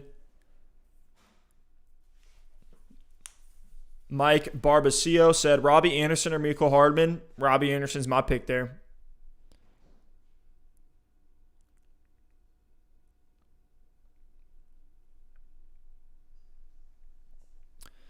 Yeah, you got to start Robbie Anderson. Wide receiver 7 on the year. Even in a tougher matchup in Chicago, you still got to plug him in there until we see otherwise. Like, so far, he's just been matchup proof. He's been great every week. Plug in Robbie Anderson. So, Karn said, do you really think Tanyan will get at least 10 points in PPR versus Evan Ingram against Washington? Like, yeah, it's fair. It's fair. This whole, like, the Tanyan versus Ingram, it's just hard to ignore what Tanyan's done. And I feel like he's kind of cemented himself into that offense. When Aaron Rodgers finds a weapon, he's going to go back to the well with them. I have so many concerns for Evan Ingram. I do. And it's a very high-scoring game in that, like, the over-unders, like let me pull them up. Tampa Bay, Green Bay, the Battle of the Bays is a 54.5-point over-under. It's one of the highest in the week. Compare that to the Washington versus the Giants game. 42-point over-under. That's dead last on the week. That's like no points at all. So you look at that, and I think the Giants will win this one. But we haven't seen those big, like Evan Ingram, like get out of your head all the past seasons from Evan Ingram. And if you just come into it with a clean slate for 2020, I think you lean Tanyan there. But I'm not going to debate you too hard on it. If you want to go Ingram over Tanyan, I won't debate you too hard there. I can see the case that could be made for Ingram over Tanyan, especially with Adams back. Bobby Schmerda, what up, homie? Said, should I start Amari Cooper, CeeDee Lamb, or Justin Jefferson? Pick 2. Oh, man. It's so hard to say start Cooper and Lamb now that Andy Dalton's taking over. I'd probably go, of those options, I know Robbie Anderson I know Justin Jefferson has Atlanta, which should be an insanely easy matchup. So just so you don't have to start 2 Cowboys, I don't mind. Like, to me, CeeDee Lamb and Justin Jefferson are like even this week. So in that case, I would go Amari Cooper and Justin Jefferson. Just so that if Andy Dalton busters out, you don't destroy 2 of your starts instead of 1.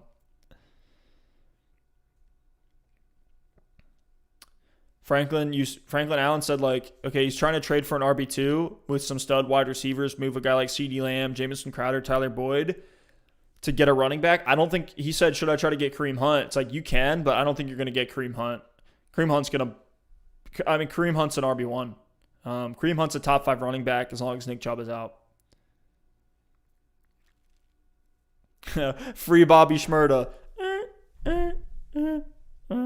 That was probably really cringy. But Cole Christian said, I have Michael Thomas, Amari Cooper, and Julio. Holy cow, bro. Did no one draft wide receivers in your league or what?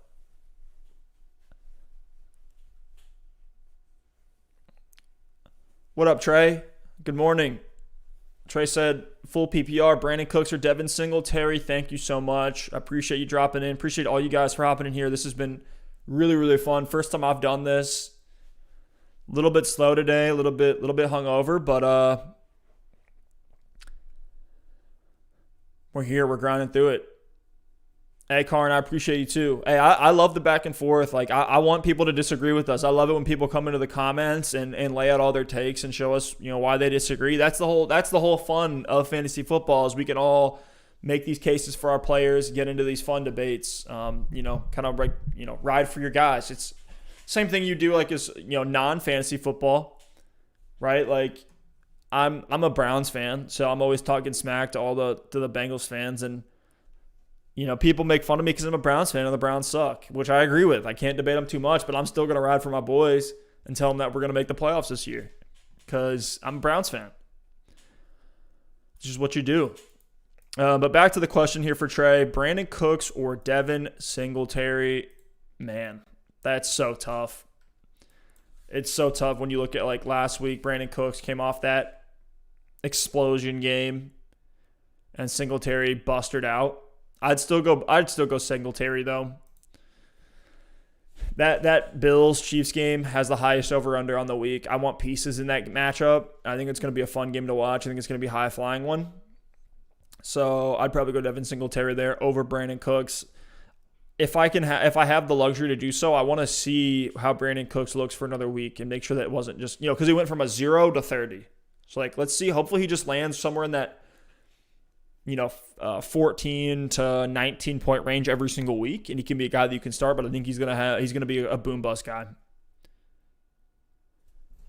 Breaking news just came in. It's actually not breaking news at all. Adrian Peterson expected to get normal workload. So if you need a spot start at running back, RB2 or flex, plug in Adrian Peterson.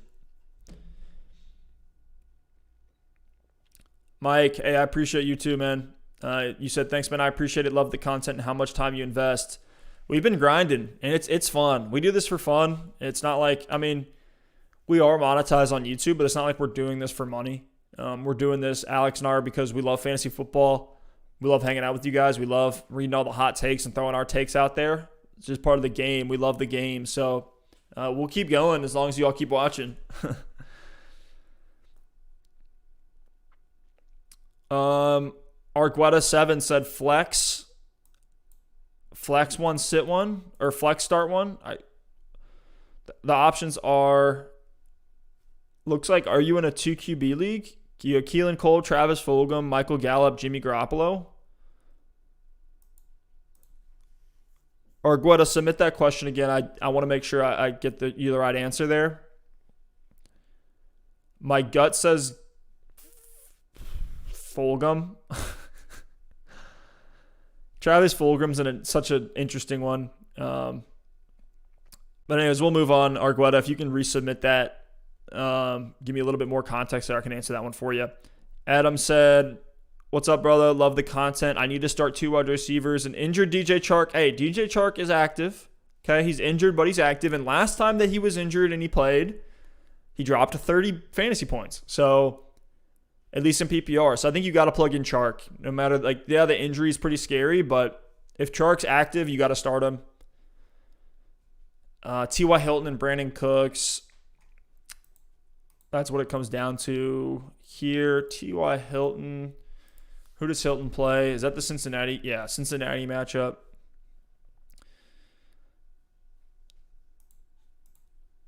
T.Y. Hilton or Brandon Cooks. What's Brandon Cooks? Brandon Cooks is against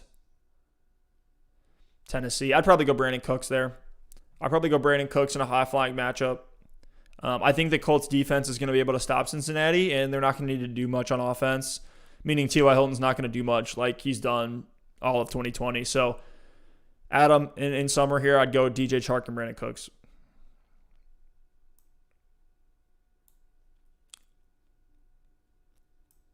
So random hero, if you're still on, you said, I would typically never question starting Julio Jones to Odell Beckham, but the hamstring scares me. I have A.J. Brown and Robbie Anderson in my flex. Absolutely, Adam. Appreciate you. Appreciate you, Karn. Alex really is the boy, Jet Jacobs. Alex is the boy. We got to have him on one of these live streams. Right now I'm holding down the fort because he's off getting married, going on his honeymoon, all that stuff, which,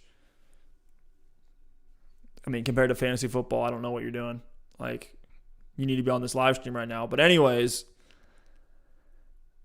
random, if you're still on here, random hero, in that situation, where if you're really that scared to start Julio with the hamstring, I wouldn't mind plugging in Odell Beckham over him.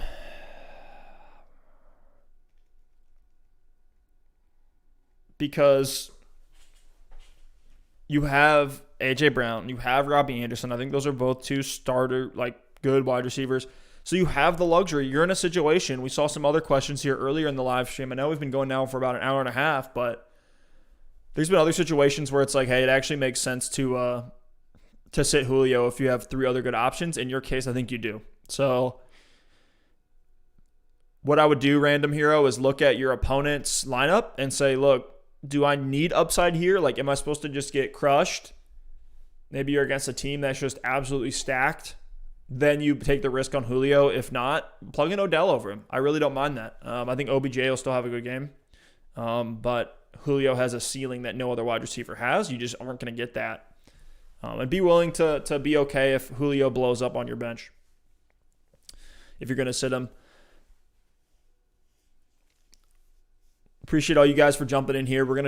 I'll probably do another 15, 20 minutes or so, and then we'll bounce here. I got to get ready we're going to watch these games, man. It's going to be a fun one.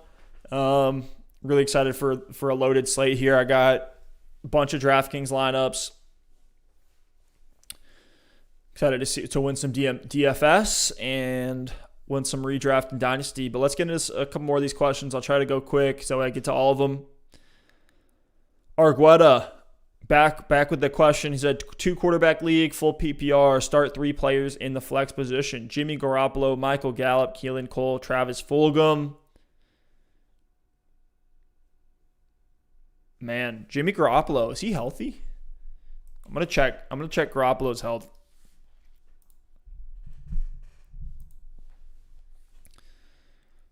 I'm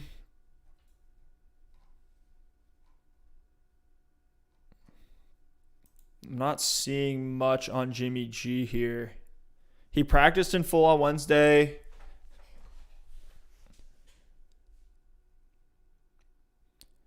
Yeah, I'd probably start Jimmy G. They're going to need him. Hopefully he just doesn't bust her out again and give you -1. So I'd go from there. I'd go Argueta. I'd go Jimmy G and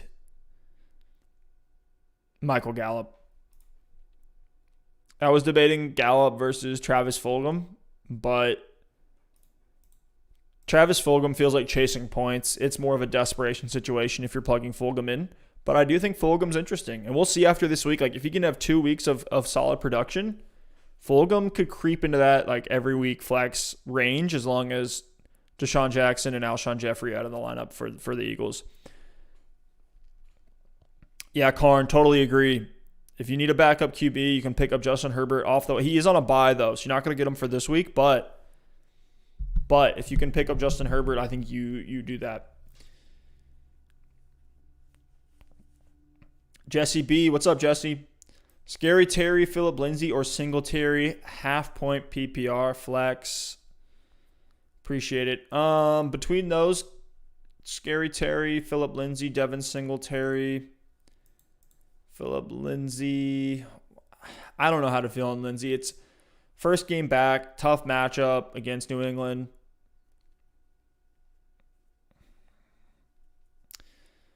I didn't even really want to start Melvin Gordon when he was in. Philip Lindsay's like, expect him to be in like the 10 to 14 point range, I would say. You're not going to get a big boom game from Philip Lindsay. So with that being said, I'd probably go Mclaurin of those three. I'd probably go Mclaurin there over Singletary, over Philip Lindsay. Adrian Camacho. What up, Adrian? Thanks for joining the stream. Shout out to all you guys for joining in here. We'll do another 15 minutes or so. Adrian asks, is there any reason why I should start Justin Jefferson over Hollywood Brown or stick with Hollywood Brown like I am right now? You got to plug in Hollywood Brown this week against Philly. Philly just, I know they have Darius Slay, who's going to be a tough matchup, but this Ravens offense is a little bit different than every other offense because they're just so explosive. I would probably stick with Hollywood Brown in there. Justin Jefferson, I know he has the Atlanta matchup, which is very appealing, but we haven't seen enough sustained production from Justin Jefferson yet. We had an easy matchup against Seattle last week, that incredible Sunday Night Football game. And Justin Jefferson really didn't do much after dropping that massive bomb. So, though I'd like Justin Jefferson this week, I think you have to start Hollywood Brown over him. It's not really one where, both of these are just upside plays. We're hoping that the game script goes in their way and that they're the ones getting targeted. For Hollywood Brown, it could all be going to Mark Andrews and the running backs and Devin Duvernay and Miles Boykin and not Hollywood Brown. But same thing with Justin Jefferson, where it could just be Alexander Madison, Adam Thielen, and that's it.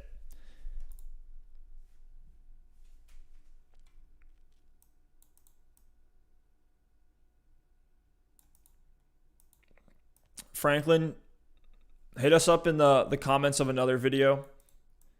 I'll get back to you after the live stream.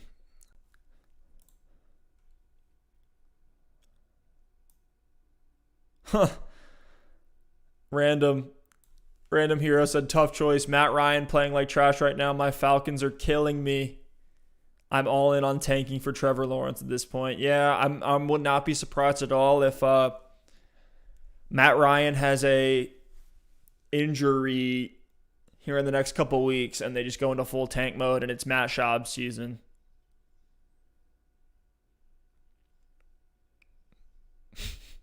I will not be surprised if Matt Ryan has like a soft injury and they just find an excuse to pull him and then it's the Matt Schaub show. If you're in like a deep dynasty or 2 QB league, try to pick up Matt Schaub off the waiver wire. You're pretty much getting a free QB. Your boy Drew. What's up, Drew? Matt Ryan, Kirk Cousins, Tom Brady, or Gardner Minshew. A lot of different options here. I hope you don't have all four on one bench. But let's take a look at some of these matchups. So Matt Ryan against Minnesota. I don't know. He's looked bad. I like Minshew a lot against Detroit. Matt Ryan, Kirk Cousins, Tom Brady, Gardner Minshew. I'd probably go, let's look at Brady. Brady's in that game, the Battle of the Bays, Green Bay versus Tampa Bay. If you plug in Tom Brady, you're taking a risk. I wouldn't mind it, but I'd probably go Gardner Minshew. I have like Minshew, Cousins, and Brady are all at the same tier to me. Go with the guy that whatever your gut says. Like I think Tom Brady has the same upside that he's had where he can have 5 touchdowns in a game. Gardner Minshew will be a little bit safer because he rushes the ball. He's going to give you a nice little rushing floor there. So for me, I would be between Gardner Minshew and Tom Brady. I'd probably lean Gardner Minshew, but it's close. Random Hero said, who the F is Travis Fulgham? That's hilarious. Yeah, Travis Fulgham is a guy, practice squad legend, who's now a wide receiver on the Eagles and just blew the heck up last week. Travis Fulgham, he's pretty solid. He went to Old Dominion. It's actually a decent college production. He has the tools that you want. He has the measurables that you want. Travis Fulgham, I'll pull it up real quick here, his combine and stuff like that. He's 25 years old, so he's in that, his age prime for a wide receiver. He's 6'2", 215. 6'2", 215 is that's like DJ Chark. That's like what you want. That's 6'2", 6'3", 215 to 220 pounds. Like, that's what you want. And then for Fulgham, he's speedy. He's quick. Again, he was on Detroit Lions practice squad for a long time. A 4.5 40-yard dash. It's not the fastest 40 of all time, but you look at his measurables, he's a good comp to Michael Gallup. So if you want to try to find a diamond in the rough, Travis Fulgham I think is interesting. If both Deshaun Jackson and Alshon Jeffrey are out, I'm willing to plug in Travis Fulgham if I absolutely need him. Adrian Camacho said Gordon is out also for Lindsey's case. Yeah, I know Melvin Gordon's out. I don't want to start Phillip Lindsay against New England. Real OT, what up? Said Tom Brady or Matt Ryan. I'm going Tom Brady there. I don't trust Matt Ryan right now. That team is in tank mode. I'm sorry to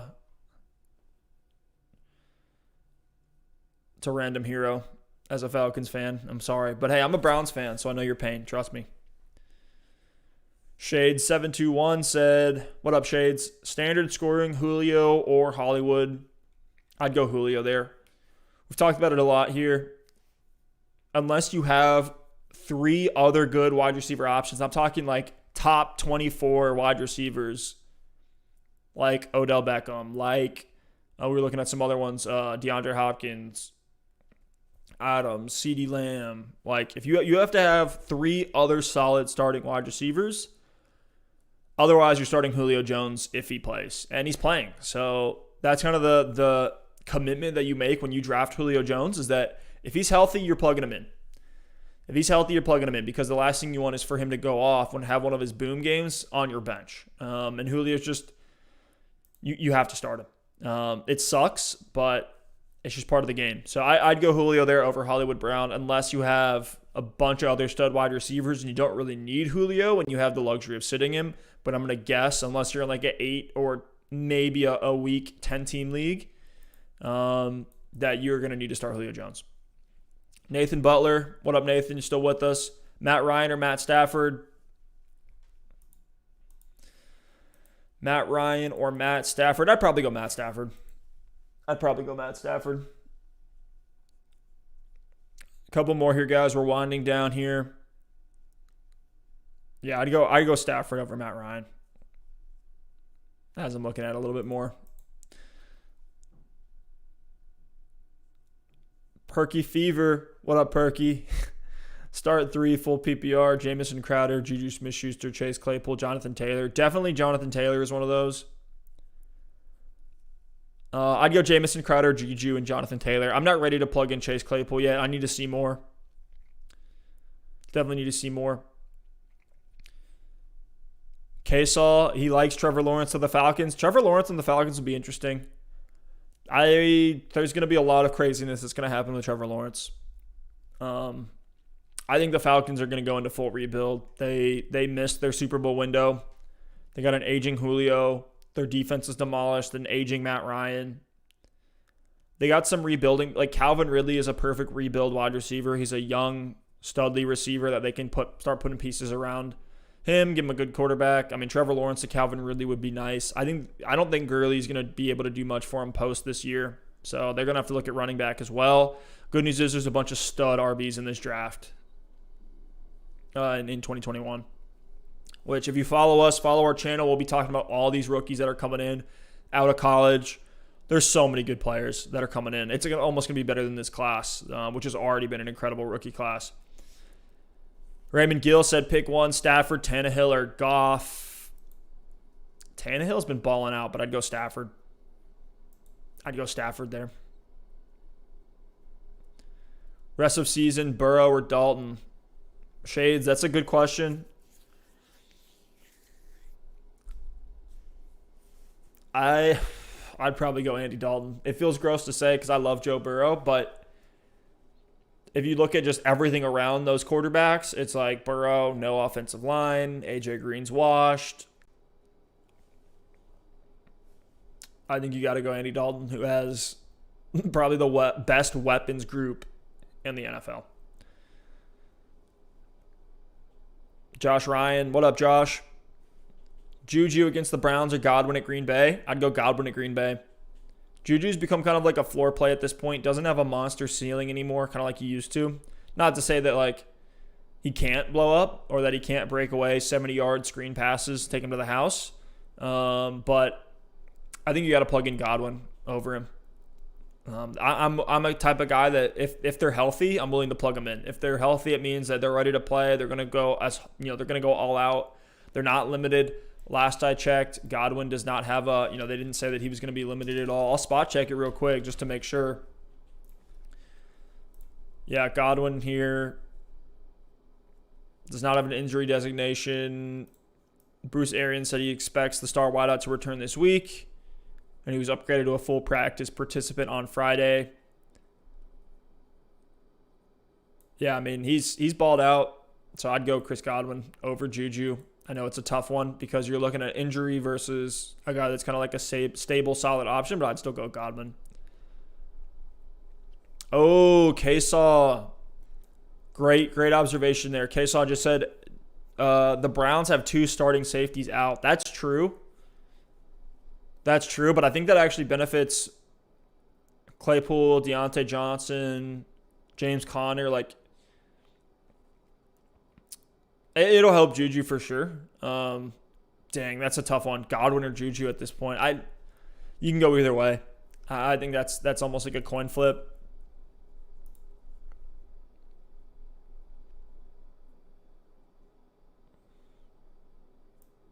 They're literally like back to back in terms of what I expect from them. Both around 16 points this week. I'd probably still take the upside shot on Godwin, but it's close. That's not like a firm, like no amount of analysis is going to tell us the right answer. Matt Ryan shitting on everybody today, lol. Yeah. Oh, Jackson, great question here. Jackson Avanzino said Phillip Lindsay or Chase Edmonds. Give me the guy that has the backfield to himself. I know Royce Freeman may be hovering around him, but I'd go Phillip Lindsay over Edmonds.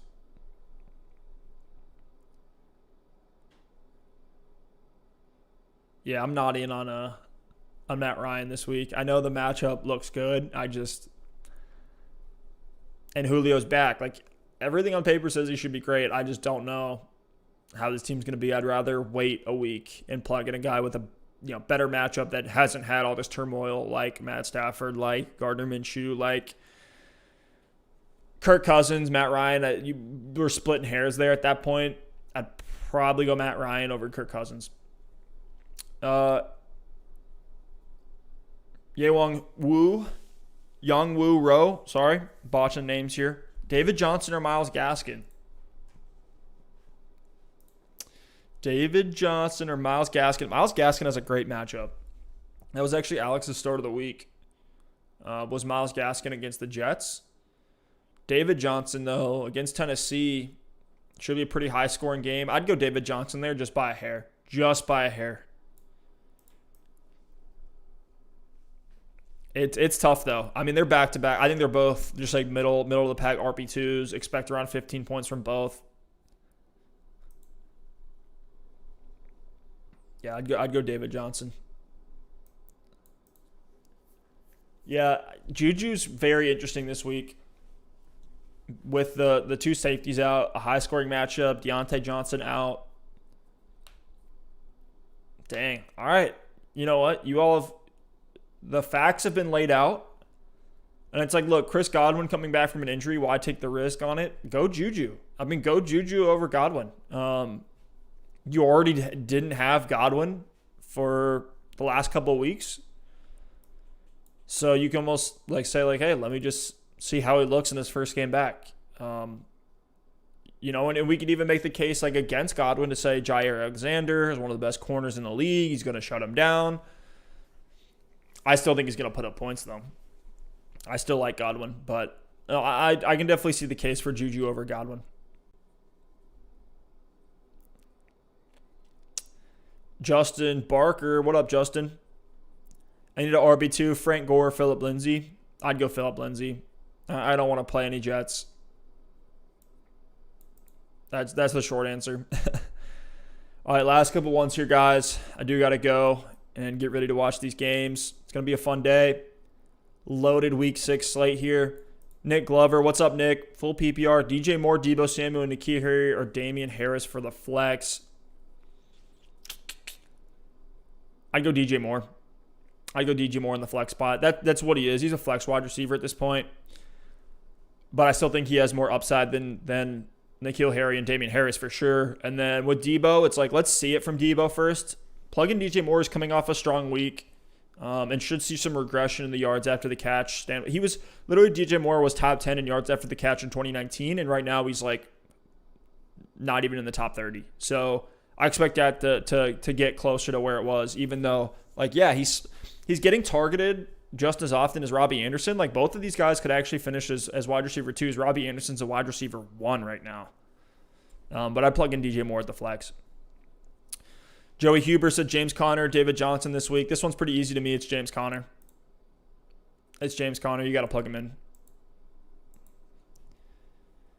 Do I start Christopher LaRosa? What's up, Chris? Do I start DJ Chark, Marquise Brown, or Phillip Lindsay at my flex? I'd go Hollywood Brown. I'd go Marquise Brown there. Josh, I appreciate the sub, man.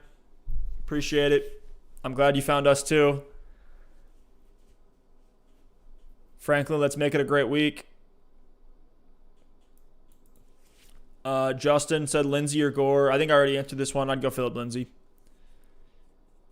K-Saw says, I love my running back room. Dalvin Cook, Aaron Jones, Darrell Henderson, Todd Gurley. Nice. Very nice. That's like a perfect, like a clear, you have a 1 in Cook, Dalvin Cook. Hopefully he comes back soon for you. Then you have a 2 that's a stud. So you have 2 studs, Dalvin Cook, Aaron Jones. Then Darrell Henderson is kind of your 3-4 flex option. We'll see how many weeks that he has where he's the guy. And then Todd Gurley is a great wide desperation running back too. Fantastic flex. Would love to have Gurley in my flex in any of my leagues. Yewong Rowe. I'm glad I got the pronunciation right. Thank you for bearing with me here. Yeah, Nathan said Jair Alexander is the best cornerback in the league. I have to agree. All right, last couple ones here, guys, and then we're hopping off. If you have questions later on in the day, you can always throw them in the YouTube comments. We'll see if we'll get to them, but I think we're just going to relax and watch the games the rest of the day. You can go watch our last episode. We went through some start sits there as well. Appreciate you, Random. Appreciate you hopping in here. Your boy Drew said Ebron or Hurst in PPR. Ebron or Hurst. Probably Ebron.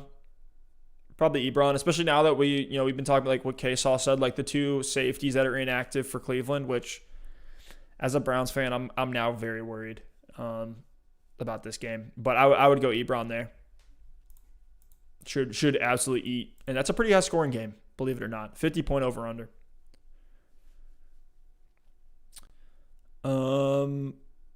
Chris, I'm pretty sure I already answered this one. Chark, Hollywood Brown, Phillip Lindsay. I'd go Hollywood Brown. It's not a confident start, but Lindsay in a tough matchup. Chark coming off the injury. I love the matchup for Chark, but you get the same kind of upside for Marquise Brown.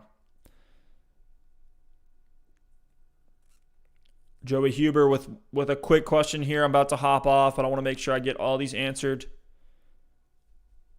Brady or Stafford? Brady or Stafford? I mean, that's Stafford. that Stafford against Jacksonville, he's going to be able to roast them. And he has Kenny Golladay back now. That down stretch without Kenny Golladay was definitely concerning. But now that he has Kenny Golladay back, we're seeing the emergence of TJ Hawkinson. Love TJ Hawkinson this week and all season long as Marvin Jones has kind of disappeared. I'd go Matt Stafford.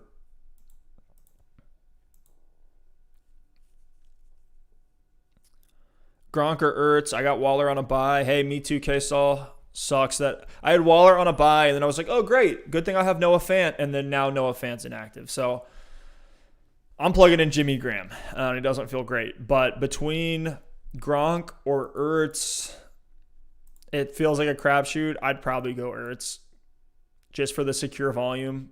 We've seen Gronk disappear at times. You got to still go. You got to still go Ertz there. Jaden for the win. What up, Jaden? Thanks for joining the stream. Appreciate all you guys for hopping in here. This has been really, really fun. First one we've ever done. It went 2 hours. Did not expect that. I thought I was going to hop on for 30 minutes and see like 2 people in here. So great turnout. Really appreciate you all joining in. But let's get to these last couple questions. I'm going to hop off. We got Gesicki or Tanyan PPR. Gesicki or Tanyan PPR. I'd go Gesicki. Gesicki, whatever they call him. Mike Gesicki against the Jets. I like Tanyan a lot, though, this week. I do. But with Adams back, we don't know how much volume is going to go his way. And I was debating with a couple other guys here earlier in the stream about that as well. So I would go Gesicki there.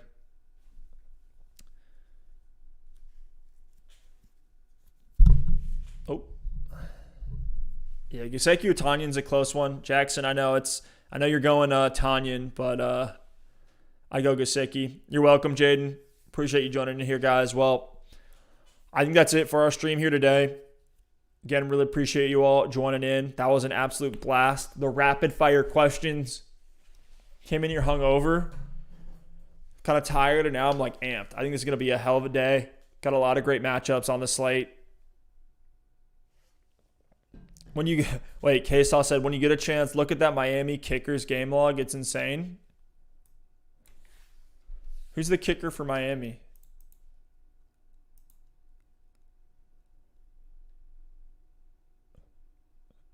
Who's the kicker for Miami?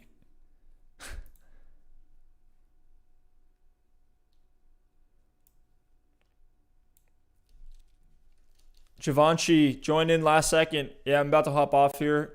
Jevin. But I'd go Raheem Mostert over Drake or Gibson. Sanders. Jason Sanders. Dang, bro. Last 2 weeks, this man Jason Sanders, the Miami Dolphins kicker, 18 fantasy points in week 4, 22 fantasy points in week 5. 4 extra points, 5 field goals each of the last 2 games. That's impressive. That's impressive. Freaking Jason Sanders. Jason Sanders is the new Miles Sanders. Hershey General. Hey, I'm about to hop off here, but I want to answer you real quick, Hershey. Gibson or Gaskin? Last one here. I'd go. That's tough. Both are in great matchups. I mean, we had this little Dolphin love here for their kicker at the end. It's the Jets. I'll go Gaskin there. I'll go Gaskin over Gibson. I know it probably, Gibson's the exciting, the fun option. But I'd do that. I appreciate you, Hershey. Thanks for joining in. Guys, I'm about to hop off here. Bobby Joe with a buzzer beater. I keep saying last question, and I keep answering more, but I'll answer one more here for Bobby Joe. Pick 3, Raheem Mostert, Alexander Madison, Mike Davis, Justin Jefferson, Julio Jones, and Mclaurin. Alexander Madison for sure, Mike Davis for sure. And then Julio or Mostert. That's probably what it comes down to.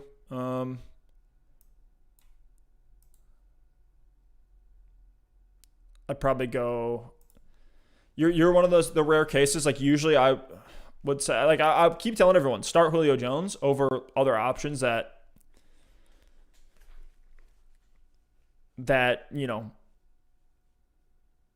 are less option. Like if it's Justin Jefferson or Julio Jones, I'm going Julio all day. But the fact that you have players that can give you just the same amount of value as Julio Jones and Raheem Mostert, I would say just plug in Mostert there too. So of those three, Bobby Joe, I'd go Mostert, Madison, Davis. But thank you all again so much. Really appreciate you all joining in here.